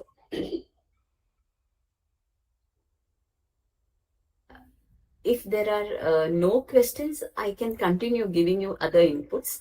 I was asked by sir to speak for some time and then take. Yes, sure. Thank you. Yeah, good morning, ma'am. My name is Dr. Jacob Joseph. I really appreciate the work that you're doing at Salgaocar College of Law, and heard a lot about your work, including the work of Professor M.R.K. Prasad and others, insofar as the legal aid clinics are concerned. And it was a very nice presentation too. And I have a couple of questions. Firstly, a number of lawyers are present in this forum. So first question is, how does the lawyers come into the picture insofar as the working of the legal aid clinics are concerned? You talked about particularly legal advice being given, and of course, even some litigations being taken up, particularly in forums where the students cannot appear. So how the lawyers come into the picture? That is one question. Second is, how does the state and district legal services authority help you out in the whole process? Of course, funding is not that important, but still funding is required. So do they provide any funding through any institutionalized mechanism for the working of legal aid clinics. And these are the two main questions. Others I'll add later, maybe later. Thank you, sir, for those questions. Firstly, how do lawyers come into the picture? The advantage of Goa being a small state is that by now, most of the lawyers are alumni of our institution. We have just 2 law colleges in the state of Goa. So therefore, many lawyers are our own alumni. They had also done legal aid work as part of the legal aid clinic. Therefore, they know that when they themselves were the students and they wanted a speaker, for example, for their legal literacy programs, they had to go and invite lawyers. Now, these alumni, they act as speakers for the various legal literacy programs out of a sense of belonging to the institution, and they know what is being done. They themselves had been part of it at some point of time. When it comes to legal advice, again, this alumni bonding is what helps us. Otherwise, also, students are very enterprising and they consult the lawyers and get the advice directly. The institution never had to make a special request to any lawyer because otherwise only it was delivered. So that is how lawyers interact, or lawyers become part of this continuing legal education through participation in legal aid clinics. And we had a memorandum with DLSA at some point of time. Certain street plays and certain activities were taken up. At their request, students had taken up certain activities, but continuous funding from DLSA or from the state is not there. A student, while taking admission, ours is an aided, 5 years program is an aided program, so the fees are fixed by the government. But at the time of admission, around 200 to 300 rupees is collected, which goes to form the fund of the Legal Aid Society. And this is audited, and this is spent only for legal aid activities. And whenever a legal aid activity is being conducted in the nature of a major program, first, before it, the budget is prepared by students. Estimated budget is prepared by the student, and the student goes to the faculty in charge, and the budget gets approved. And after the program is over, with the proper bills, the bills may include maybe some flowers for the guest, and the refreshments, nothing much. Sometimes a mic system. Otherwise, the venue is always, we never hire a venue for this. Venues are provided by the panchayat, local bodies, schools, etc. So therefore, funding, we are not funded by DLSA, but we had worked in cooperation, in coordination with DLSA, in fact, at their request, to take up certain legal awareness programs. Thank you, ma'am. Suvarna. Hello, madam. Good morning. Good morning. Good morning. Myself, Safi Mohan, assistant professor from Government Law College of Law. So, actually, your college is doing a great job in the legal aid program, because I visited that college in 2015 when Madhu Menon sir had a program there for 1 week program. And it was a very amazing program, because I think 2 faculties from your college, including Professor Patel and Prasad, who are, I think, the best experts in India for legal aid education, especially in legal aid education. Unfortunately, in Kerala, we didn't have such kind of legal aid system, especially when you look into the Salgaocar Law College structure. Because in our institution, legal aid system is limited within the 4 walls of law colleges, and we seldom conduct legal aid programs outside the college. So actually, it is a very important initiative as far as the legal aid movement in India is concerned, because of the simple reason that the Salgaocar Goa Law College is actually a fine example of a role model for legal aid programs in India. So my question is it possible for Salgaocar Law College in Goa to collaborate your institution with any institution in Kerala by way of signing an MOU? And I think that is a good way in which we can work together and replicate this model in Kerala. Thank you very much. Sandhya, shall I add something before you Yes, sir. answer, Safi? Precisely, that's the relevance of your presence here in this inaugural session. But again, there was a model way back in 1990s, in the first half of, or rather I studied law in 86-90 batch in Law Academy. So at that time, Law Academy was the pioneer model in the matter of legal aid clinics, where we never settled within the confines of the campus. In fact, we were asked to set foot outside the campus, and we had offices in so many areas of Trivandrum, both rural, semi-urban areas, where the faculty themselves led. Dr. N.K. Jayakumar sir, he was the person who was coordinating. We are quite fortunate to be his students. So we were having only classes up to 1 o'clock. So at 3 o'clock, we start our journey. We start our journey to offices, to the places where offices were built, offices were there, opened, and students were assigned the job. So they will be sitting through till 8 o'clock something, and people started to approach these offices, the students, with their own issues, their own grievances. And even we had been holding corner meetings, and occasionally, or once in a week, we will be having corner meetings. So that was, we are the product of such a system. We are the product of such a system. And that is where we never had any, that Legal Service Authority Act was not there. That came only in 1987. So the first year onwards, we were part of that. And there was one policy, or rather a scheme of the central government, that is SILAS, Committee for Implementing Legal Aid Schemes. So SILAS was giving a little bit of grant to the Law Academy, but that grant was not at all enough to meet the expenditure that was involved. There, the college generously provided. But the bond between the institution, that is the law college, and the society was formidable. And we were the beneficiaries of it. And now, at that age itself, or at the infancy of our law, learning in law itself, we got associated with the issues in society and how the system can favorably respond to that, how we can catalyze a remedy for people likewise. So, Safi, we had a system, but unfortunately we lost the route.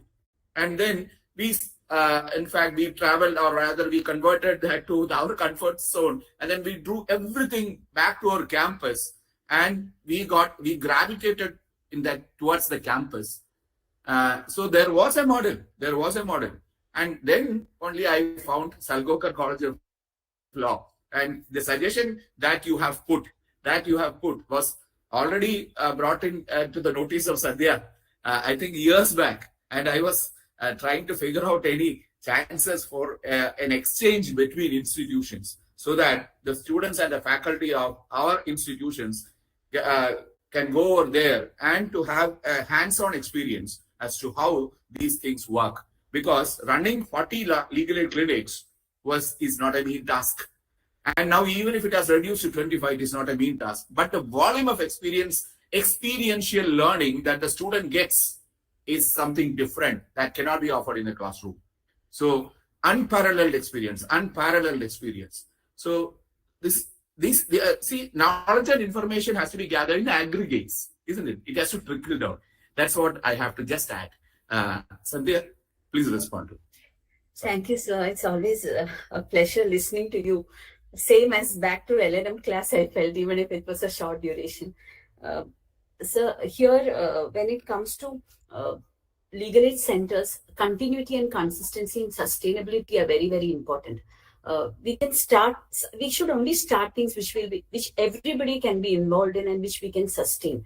This is in fact possible. It is not because having done it and having been part of it for so many years, initially we don't understand what it is. But once we start one legal aid cell, it is possible to sustain it. But we should have it very realistically, not about too many, even expenses. We should not think of we need funds first. We don't require funds to start legal aid work. Again, I'm telling you that we don't require much funds. Everyday students come to college. It's the same way. Instead of on Saturdays, if you get one hall in your nearby panchayat to work, which they are opening free for you, you can sit there to us. People coming together, and you should be knowing what should be done.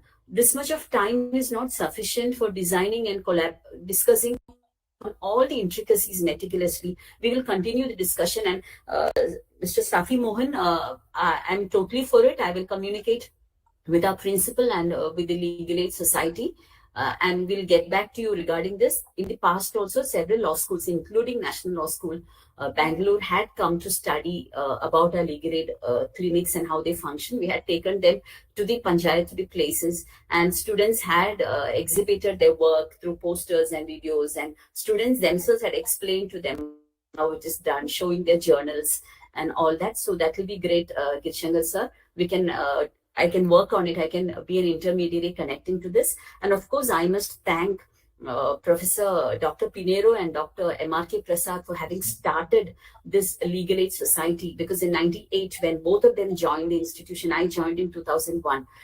In this 3 years' time, they had started the legal aid cells, and it had started functioning. Thereafter, it has grown because all the faculty are involved in the program. Here in the chat box, I saw a question coming from Suvarna Anish. I'm sorry if I leave out designations. I'm just reading the names. Where the question was whether students of LLM can take up in the other colleges regarding legal aid. They are also law students, so therefore no harm in it. But at the same time, I think the purpose why LLM curriculum requires teaching is of a different level. They should become law teachers. So that teaching assignments must be, without suffering, that only we should do legal aid. That should continue. In addition to that, they can do. But this is something which LLB students can very well do, because we are not going to discuss with the vegetable vendors or with the Mahila Mandals any sections and from any law. We are just telling them, we are empowering them, we are spreading the word that this is available and this is how it is. So that they can make use of it. And every legal literacy program should be planned in such a manner that we may get 4 or 5 clients from there. We should know how to take it across. And students should also collect the numbers and get back to them, and slowly it starts growing. We can always, in that way, LLM students can do it, but that should not be a substitute for what is in their curriculum, because we also had taught in our class, our batchmates. That is a different experience. That helps us to learn teaching skills. That should be there. In addition to that, legal aid assignments in schools could be taken up. Ma'am, I agree with you, but when in the first section, Girijan sir has mentioned our law students are losing their, may talk in Malayalam, sir, and നേരത്തെ പറഞ്ഞല്ലോ രാവിലെ first സെക്ഷനിൽ പറഞ്ഞു നമ്മുടെ എന്താ പറയാ just പഠിച്ചു പോവുക, അക്കാഡമിഷ്യൻസ് ആവുക എന്നുള്ളത് മാത്രമായിട്ട് മാറിയിരിക്കുകയാണ് ലോ സ്റ്റുഡൻസിന്റെ ഇത്. അപ്പം അസ് എ ലോ ടീച്ചർ ഞാൻ വിചാരിക്കുന്നത്, ഞാൻ ഈ LLM എടുത്തത് തന്നെ ജസ്റ്റ് പഠിപ്പിച്ചു പോവുക എന്നുള്ളത് കൊണ്ടല്ല, ഒരു നല്ല സിറ്റിസണെ ഉണ്ടാക്കുക എന്നുള്ളതുകൊണ്ടാണ്. അപ്പൊ നമ്മൾ ജസ്റ്റ് കരിക്കുലത്തിൽ പഠിപ്പിച്ചു പോവുക. ഇപ്പൊ നമുക്കറിയാം ഇന്ന് ക്രൈംസ് റേറ്റ് വളരെ കൂടുതലാണ്, ചൈൽഡ്സിനെതിരെ ആണെങ്കിലും വുമൻസിനെതിരെ ആണെങ്കിലും ഒക്കെ. അപ്പൊ നമ്മൾ പോയ ഒരു സർവീസ് എന്ന നിലയ്ക്ക് നമ്മുടെ കുട്ടികളെ നല്ല സിറ്റിസൺ ആക്കാൻ അത് ഉപകരിക്കും എന്നുള്ളത് മാത്രമാണ് ഞാനിങ്ങനെ ഒരു സജഷൻ പറഞ്ഞത്. അത് വളരെ ഞാൻ വെൽക്കം ചെയ്യുന്നു സുവർണ. ഞാൻ പറഞ്ഞത് നമ്മുടെ LLM ക്ലാസ്സസിന് അഡീഷണൽ ആയിട്ട് അത് ചെയ്യണം, അതിന് പകരമായിട്ട് അത് ചെയ്യരുത്. കാരണം രണ്ടിന്റെ പേർപ്പസ് രണ്ടാണ് എന്നതുകൊണ്ട് മാത്രം ഞാൻ അവിടെ ഒരു ചെറിയ ഇൻപുട്ട് തന്നേ ഉള്ളൂ. അല്ലാതെ സജഷൻ വളരെ നല്ലതാണ്. Socially BM Salgaocar College of Law ഒരു പ്രധാന ഒരു ഉദ്ദേശശുദ്ധി തന്നെ We believe in making lawyers who are socially relevant and professionally competent. Very smart lawyers in Andakita, if they are not beneficial to the community in any sense, because it doesn't serve the purpose. We need knowledge plus skills plus attitude. And the skills and attitude are what happens through legal aid activity. Of course, each one has its own value in its own merits. Moot court in Adandedai merits under negotiation and mediation, every institution must take up. That we can continue, sir, later on. Because when something is tasted and it is so good, you feel like sharing it with others also. It is all interconnected, and legal aid is something which builds in a right attitude. You're grounded, and it becomes a noble profession. There's a question, I think, about the propriety of students giving legal advice. I think that was by Advocate Manuja Rao in chat box. Students don't give direct legal advice. That's why I said students connect, but students are not working without being monitored and mentored by faculty. On one side, there are the lawyer community, the other side, there are the faculty members. So students, when it's a matter which they cannot take up, they bring it back to the institution, and we would consult people who know about it and get back or get them connected. Okay. So let me just intervene. And Sonia, are you there? In fact, a very important segment of Thrissur Government Law College is this one, the ADR clinic. They reach out. If you're there, you can just chip in with some ideas. Okay, I think she has left. Okay. Yes, any other? Okay. So shall I, because of technical snag, I just left the first session. It will take only 1 or 2 minutes because what Mustaque sir has said is very important. You can jump and embrace so many things. Like, okay, Sonia, please, because the ADR center, just a few minutes. What about the performance of ADR center? How students get benefited? Can you just chip in with that?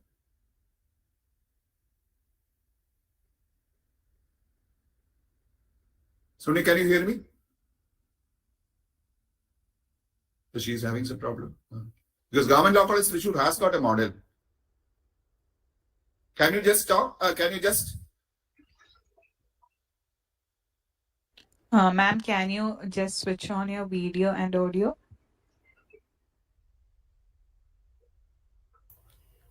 Sonia is getting ready, sir, to switch on the audio. Sonia has been in charge of this ATR for a long time. Sonia and Khadija, and we have had a good experience, fruitful experience there under their leadership. She'll be able to give a good, detailed discussion on that. See, there are only 4 law colleges in the government sector, right? But even then, we fail to know each other. What are the strengths and what are the how fundamentally we are strong. That's why.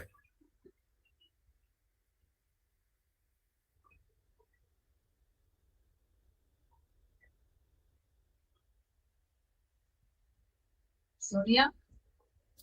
She will get ready. One second.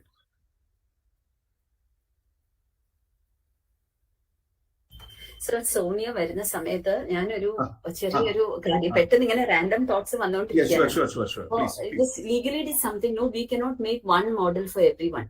Whether it's I'm speaking about the state or about the college, but I'm speaking about the students also, because students are from varied background. Language may be different, their skills may be different. So one model straight jacket will not work. Once we had students from Afghanistan, so they don't know Konkani, and their English was also quite not up to the mark at beginning when they entered initially. So we can't ask them to go and do door-to-door campaigning. We cannot. So we gave them some project work, because law reform is also part of legal aid work. So in this manner, suiting the talents of the students also, we can customize it. It is flexible in any form. Yes. When we were children, we used to have a cartoon called Baba Papa. It changes shape to any shape. So legal aid is suitable. Flexibility is there. Sonia? Yes. So now is it audible? Yeah, you are audible. Okay. Sir, I think Thrissur, it was actually started by Suhud Kumar sir. Because when we first, Suhud Kumar sir was speaking about the legal aid and ADR, etc. So when sir was here, he first started. and actually he took it outside the campus. More than inside the campus, he was doing it outside the campus. I think weekly or maybe in 2 weeks or something like that, the students will be going to the panchayat office, then police station, etc. They'll be sitting outside and they will be helping the people whether they want some assistance in writing the applications, etc. So it started that way, and we started to have the adalats in the college, monthly adalats in association with TLSA. So that was the beginning. And regarding the funds, it was not at all a problem, because if we seek the funds to the government, when we are seeking for the plan fund, if we give a proper breakup, of course, it's not at all a difficult thing to get the fund. I think Binu will be much in a much better position to talk about that. So getting funds from the government, it's not at all a problem as far as Kerala is concerned for the legal aid program. And even now, I think after the corona, of course, we have a setback regarding that. Otherwise, as far as Thrissur is concerned, we are taking the activities outside the campus. We do go to the tribal areas. We have collaborations with the tribal department, revenue department, and especially with the DLSA. Because as far as DLSA is concerned, they have the authority, but they are not having the manpower. So what they do is that they will be asking us to assist them, because they have the secretary and they have only very few staff in the DLSA. So they want support of the students. So whatever program they are planning, they need the support of the students. So what we do is that we have the collaboration with them, and some of the students, they are even the members, they are the volunteers of the DLSA, and they will be assigned the task even by DLSA. They will be visiting the prison, mental health care center, everything they are doing. So I think as far as Kerala is concerned, getting funds, it's not an issue. And only thing is that we need the commitment. The students need the commitment. The faculty members need the commitment. That is the issue. And of course, as Sandhya told, to maintain consistency, that is a big issue. Because for us also, after the COVID, it has become a bit difficult to get in track. But anyway, we are trying to get in track now. Sustainability is a major issue. അതെ, ഇവിടെ നമുക്ക് പുറത്ത് പോവാൻ, നമ്മളിപ്പോ DLSA പോയാലും ഇപ്പൊ നമ്മൾ ഒരിക്കലും ചെയ്ത് കഴിഞ്ഞാൽ നമ്മളെ അപ്രോച്ച് ചെയ്യാൻ ധാരാളം ആൾക്കാരുണ്ട്. ഇപ്പൊ നമ്മുടെ അടുത്ത് വന്നിട്ട് ട്രൈബൽ ഏരിയാസിലെ പഞ്ചായത്ത് ആണെങ്കിൽ അവർ നമ്മളോട് പറയാറുണ്ട്, you can come and conduct an adalat. അതേപോലെ ഇപ്പൊ ചില പഞ്ചായത്തിൽ അവിടെ വളരെയധികം കേസുകൾ വളരെയധികമായിരിക്കും. അപ്പൊ അവിടുത്തെ പഞ്ചായത്ത് നമ്മളെ അപ്രോച്ച് ചെയ്തിട്ട്, പക്ഷെ നമ്മൾ ഒറ്റയ്ക്കല്ല ചെയ്യുന്നത്, ഓഫ് കോഴ്സ് വിത്ത് DLSA, കാരണം അവരുടെ അവാർഡിനെയാണ് അവിടെ ഒരു ലീഗൽ സാങ്ക്ടിറ്റി വരുന്നുള്ളൂ. അത് കാരണം തന്നെ along with DLSA we are doing that. അങ്ങനെ നമുക്കൊരു പുറത്തേക്ക് പോയി ചെയ്യാൻ, അതേപോലെ കോർപ്പറേഷന്റെ ഭാഗത്ത് നിന്നും to do some surveys, they are asking the students to help them. അതുകൊണ്ട് നമ്മളൊന്ന് ചെയ്ത് തുടങ്ങി കഴിഞ്ഞാൽ നമുക്ക് ഇങ്ങോട്ട് ഓഫറുകൾ വരുന്നുള്ളതാണ് നമ്മുടെ ഒരു experience. Offer is already received in the chat box from Gayatri, from Paru. Yes. Sonia, I think paralegal volunteers may selecting that's also a very good thing. TLVs. നമുക്ക് വോളണ്ടിയേഴ്സ് ഉണ്ട്, പ്ലസ് DLSA അവര് വോളണ്ടിയേഴ്സിനെ എടുക്കുമ്പോൾ, DLSA വോളണ്ടിയേഴ്സിനെ എടുക്കുമ്പോൾ അവര് നമ്മുടെ സ്റ്റുഡൻസിന് they are giving a priority. Because അവർക്ക് അല്ലാത്ത ആൾക്കാരിനേക്കാളും നമ്മുടെ സ്റ്റുഡൻസ് ആകുമ്പോൾ they do have a legal base, and of course we also monitor them. അതുകൊണ്ട് അവർക്കൊരു അവരെ ഇന്റർവ്യൂസിനൊക്കെ ഡിസ്ട്രിക്ട് ജഡ്ജ് എല്ലാം ഉള്ള ഇന്റർവ്യൂല് they are giving a preference to our students. Okay. So സന്ധ്യ പറഞ്ഞ പോലെ തന്നെ നമുക്ക് ഒരു ട്രൈബൽ ഏരിയയിൽ പോകുമ്പോൾ നമുക്ക് വരുന്ന ചെലവ് മോസ്റ്റ്ലി ട്രാൻസ്പോർട്ടേഷൻ ചാർജ്. ബാക്കി അവിടുത്തെ വെന്യൂ നമുക്ക് അവർ എവിടെ പോവുകയാണെങ്കിലും വെന്യൂ അവർ പ്രൊവൈഡ് ചെയ്യുന്നു. അതേപോലെ mic system, everything they will be taken care of, and including the food they are ready to provide for the students. പിന്നെ നമ്മൾ പോകുമ്പോൾ ഇപ്പൊ ട്രൈബൽ ഏരിയയിലൊക്കെ നമ്മൾ ആതിരപ്പള്ളി അവിടെയൊക്കെ പോകുമ്പോൾ നമ്മൾ എപ്പോഴും DLSA ചെയ്യുന്ന ഒരു കാര്യം, along with us they will also take the medical college team. അപ്പൊ അവരുടെ അടുത്തൊരു ലീഗൽ എന്ന് പറയുന്നതിനേക്കാളും ഒരു ഹെൽത്ത് ചെക്കപ്പും കൂടെ ഉണ്ട് എന്ന് പറയുമ്പോൾ they are more willing to come. അപ്പൊ അവിടെ വന്നു കഴിയുമ്പോഴാണ് പിന്നെ നമ്മള് ഈ legal ഇഷ്യൂസിന്റെ കാര്യത്തിലേക്കൊക്കെ സംസാരിക്കുള്ളൂ.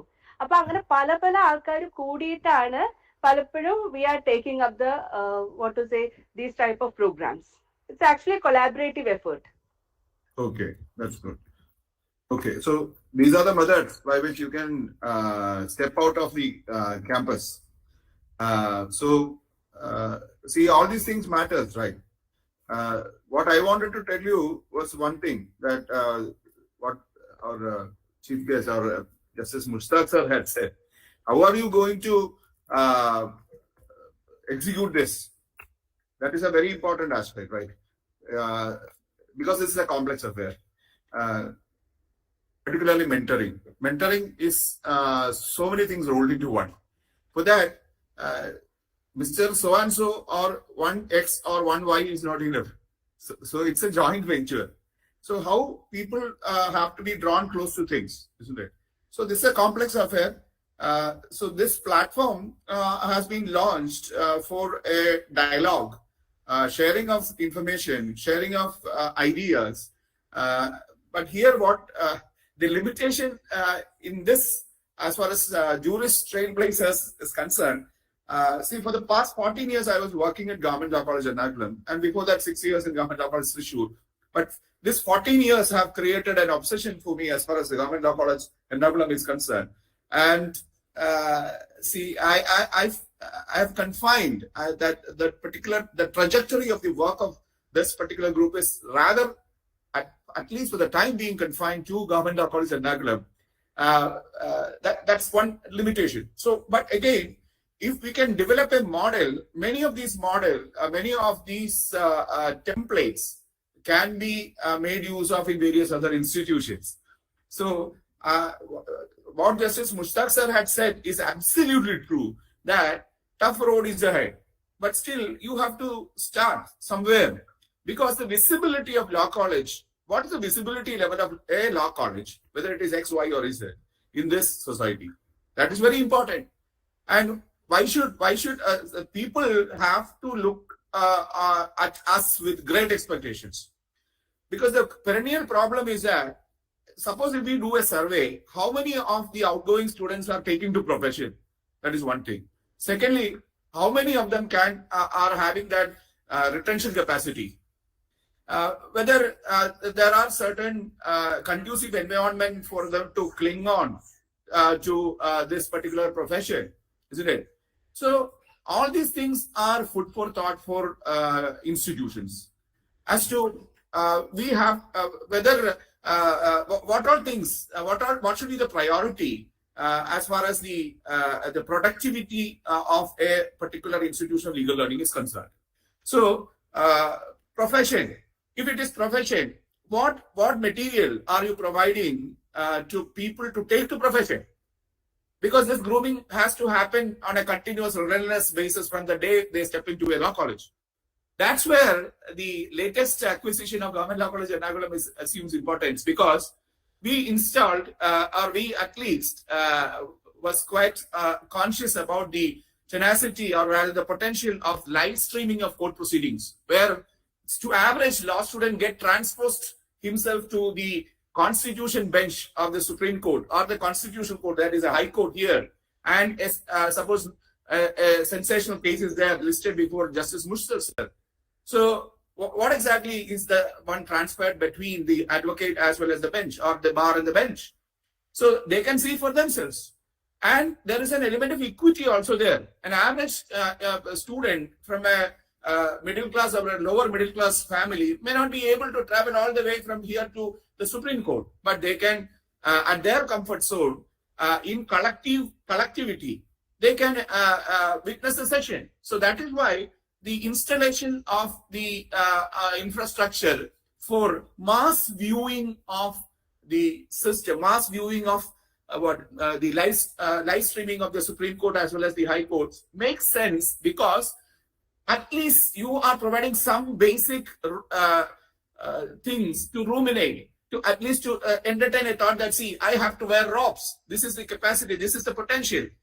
Only thing is that I have to live up to that, isn't it? So mentoring is a daily affair.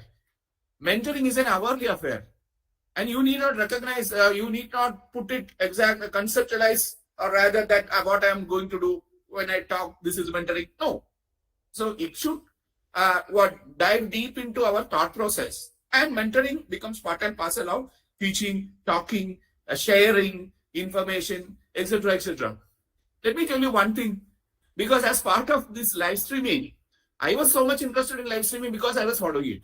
So I thought of trying to figure out as to the penetrability of this wonderful technological aid that could augment the quality of legal education. And I prepared a Google form and circulated it through a cross-section of the colleges. What I found that teachers, students were largely interested and they have got enough and more ideas, whereas we, the enablers, were falling behind.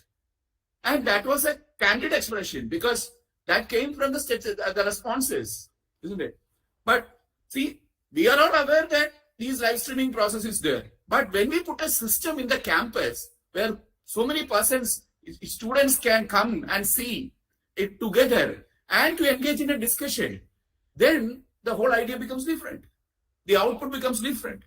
So likewise, what I think we should have is a collective pooling of ideas to make the student life of a law college student more wonderful, more focused and more productive, and more tangible outcomes should be there, isn't it?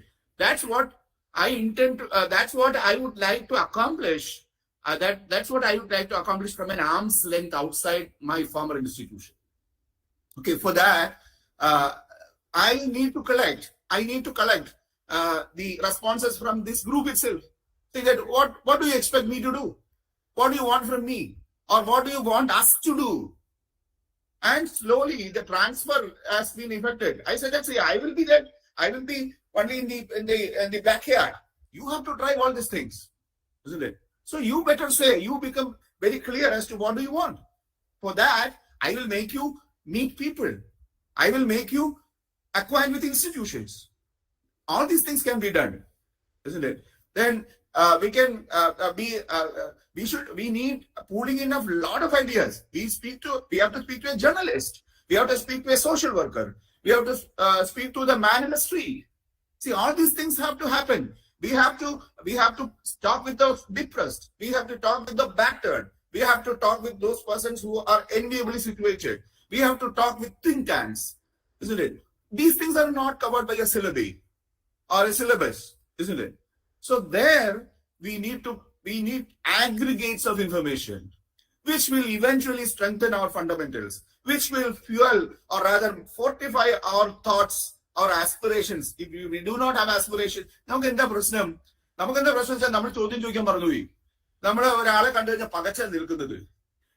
got enough and more experiences by bringing Justice Chalameshwar here, Justice Kurian Joseph sir here, persons from so many quarters, Justice Totatil Radhakrishnan sir, the late. See, they are all eloquent persons. And ultimately, after their lecture, see, you can ask question. Nobody said to ask question. Why? See, where have we lost that spirit of inquiry? Isn't it? So we would try to become dormant. Whereas we need to be much more argumentative. We need to become much more equipped. So for that, we need to involve in more lateral activities.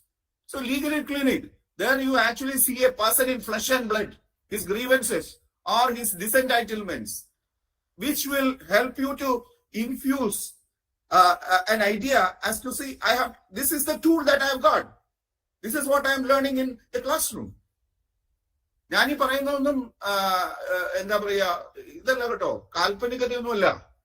All these things are relevant because when I look back, why I am able to present it? When I am able to present it because we were taken through these things. Not that the entire class had followed, like there was no Pied Piper syndrome, isn't it? No, not the entire class had followed like a herd. No, nothing like that. But still, a select few, somebody. But that pack grew in numbers. So all these things have to happen. For that, you have to pull in opinions institution-wise, intra-institution and inter-institution, isn't it? So that is where I think we can decide that a pattern, a symmetry can be developed. That symmetry will always strengthen the quality of the products that we produce. And Mustaque sir, in fact, told about the need to stick on to profession and to enhance the capabilities and also to embrace new technologies that are emerging, and that you have to be relevant at all times. But then you cannot become relevant, or you cannot embrace technology once in a fight, or if you are pushed to a particular situation where you will find yourself lost. Whereas that has to be there in the classroom, that has to be there in the college, in the institution. That from there itself. So mentoring is something deep-rooted, right? So I know that, see, by floating the institution, I am not trying to figure out a panacea for all else. It's not like that. I need support from so many quarters. It's from I have to translate it to we, us, together. So that is why we need professionals. We need past professors or professors who have already retired, present professors. And we need so many persons from so many walks of life. Okay.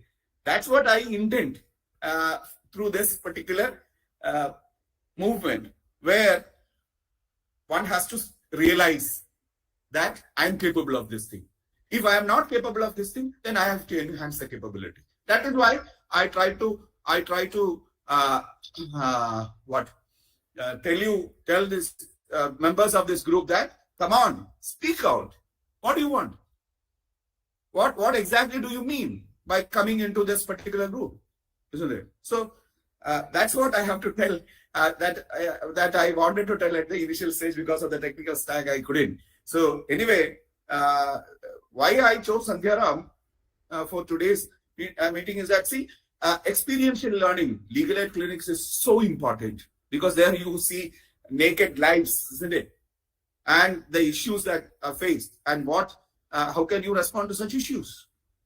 So that is why legal aid models become very, very different.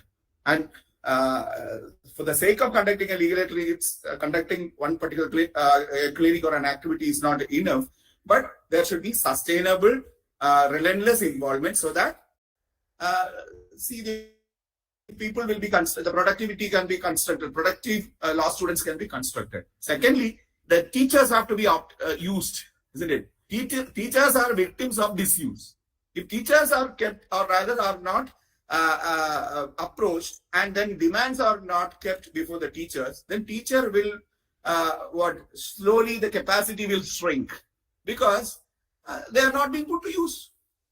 So it's a mutual traffic between the teaching community and the student community. Plus, you want the association to be enlarged from others also. A lawyer, lawyers of different stature, judges, other persons who have got hands-on experience on so many things, to construct. At least we are in the learning phase. So we need a panoramic view. That's what I felt. I know it is not a bed of roses. Lot of thorns are there. But I would like our students to drive this platform with very clear ideas, or ideas that can that can be shaped up. So that's where what Justice Mustaque sir said, that is absolutely relevant. That this is a continuous affair, and though this particular endeavor does not have any institutional affiliation, but the passive beneficiary is always the institution, because the students, if they get enriched even outside the campus through other initiatives, ultimately the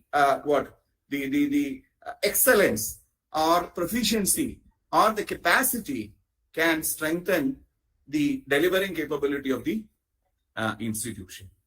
So that's a very important thing. That's what I felt. I stand.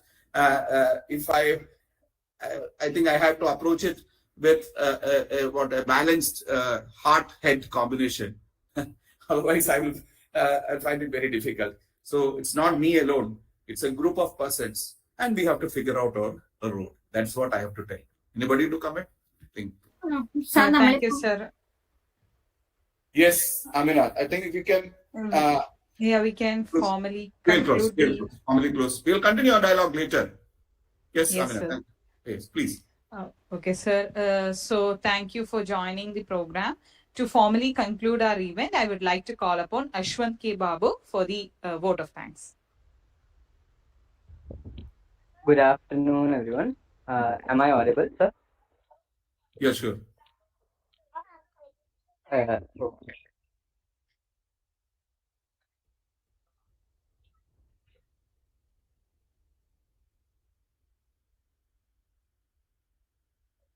Good afternoon, ladies and gentlemen. I stand here today filled with immense gratitude as we gather to mark the launch of Juris Trailblazers. It is indeed an honor to extend my heartfelt thanks to each and every one of you for joining us on this momentous occasion. First and foremost, I would like to express my sincere gratitude to our respected Dr. Girijan S.A, whose vision and guidance have paved the way for Juris Trailblazers. Your unwavering support and mentorship have been instrumental in making this event a reality. I would also like to extend my deepest appreciation to the Honorable Justice Muhamed Mustaque for launching the mentorship group and delivering an insightful inaugural address. Your words of wisdom and experience have enlightened us and set the stage for a promising journey ahead. Moving on, I would like to express our gratitude to our esteemed felicitators, Srimati Binu Poornamodan Cholayil, Associate Professor, Government Law College, Ernakulam, and Dr. A.S. Saroja, former Principal, Government Law College, Ernakulam. Your presence here today and your kind words of appreciation and encouragement means a lot to us. We were fortunate to have Dr. Sandhya Ram S.A, Associate Professor, Salgaocar College of Law, Goa, as our key speaker. Thank you, Dr. Sandhya ma'am, for gracing us with your presence and sharing your valuable insights. Your expertise and knowledge have been truly inspiring. I would also like to express my gratitude to all the faculty members, staff, and volunteers who have worked tirelessly behind the scenes to ensure the success of this event. Your dedication and hard work have made a significant difference. Thanks to all the guests, teachers from GLC Ernakulam, and all other GLCs, Trivandrum, Thrissur, and Calicut, and all other law colleges, advocates, and students and former students who have joined the session. Special thanks to our technical team along with the comparing team consisting of Paul Johnson, Amina, and Devadath. Student coordinators also play their key role in making this program a success. Last but not least, I would like to extend my heartfelt thanks to each and every one of you who have joined us here today. Your presence and support have made this launch event truly special. We are grateful for your enthusiasm and commitment to the cause of Juris Trailblazers. As we conclude this launch event, I would like to invite all you to continue supporting Juris Trailblazers in its journey to empower and inspire the legal community. Let us come together and create a future where justice and knowledge prevail. Once again, I express deepest gratitude to our distinguished speakers, guests, and everyone who has contributed to the success of this event. Thank you all for being part of this memorable occasion. Wishing you all a wonderful day ahead. Thank you, sir. Thank you, everyone. Thank you. Thank you. Thank you all. Thank you, sir. Thank you, everyone. We can leave now. Best wishes from Jaipur, sir. Thank you. Please, I'm from Manipal Institute of Law, right? Yes, sir. Yes, sir. I saw just Jayaram also, so please convey my regards. Because of some technical snack, I couldn't. Sure, sir. And sir is a remarkable leader and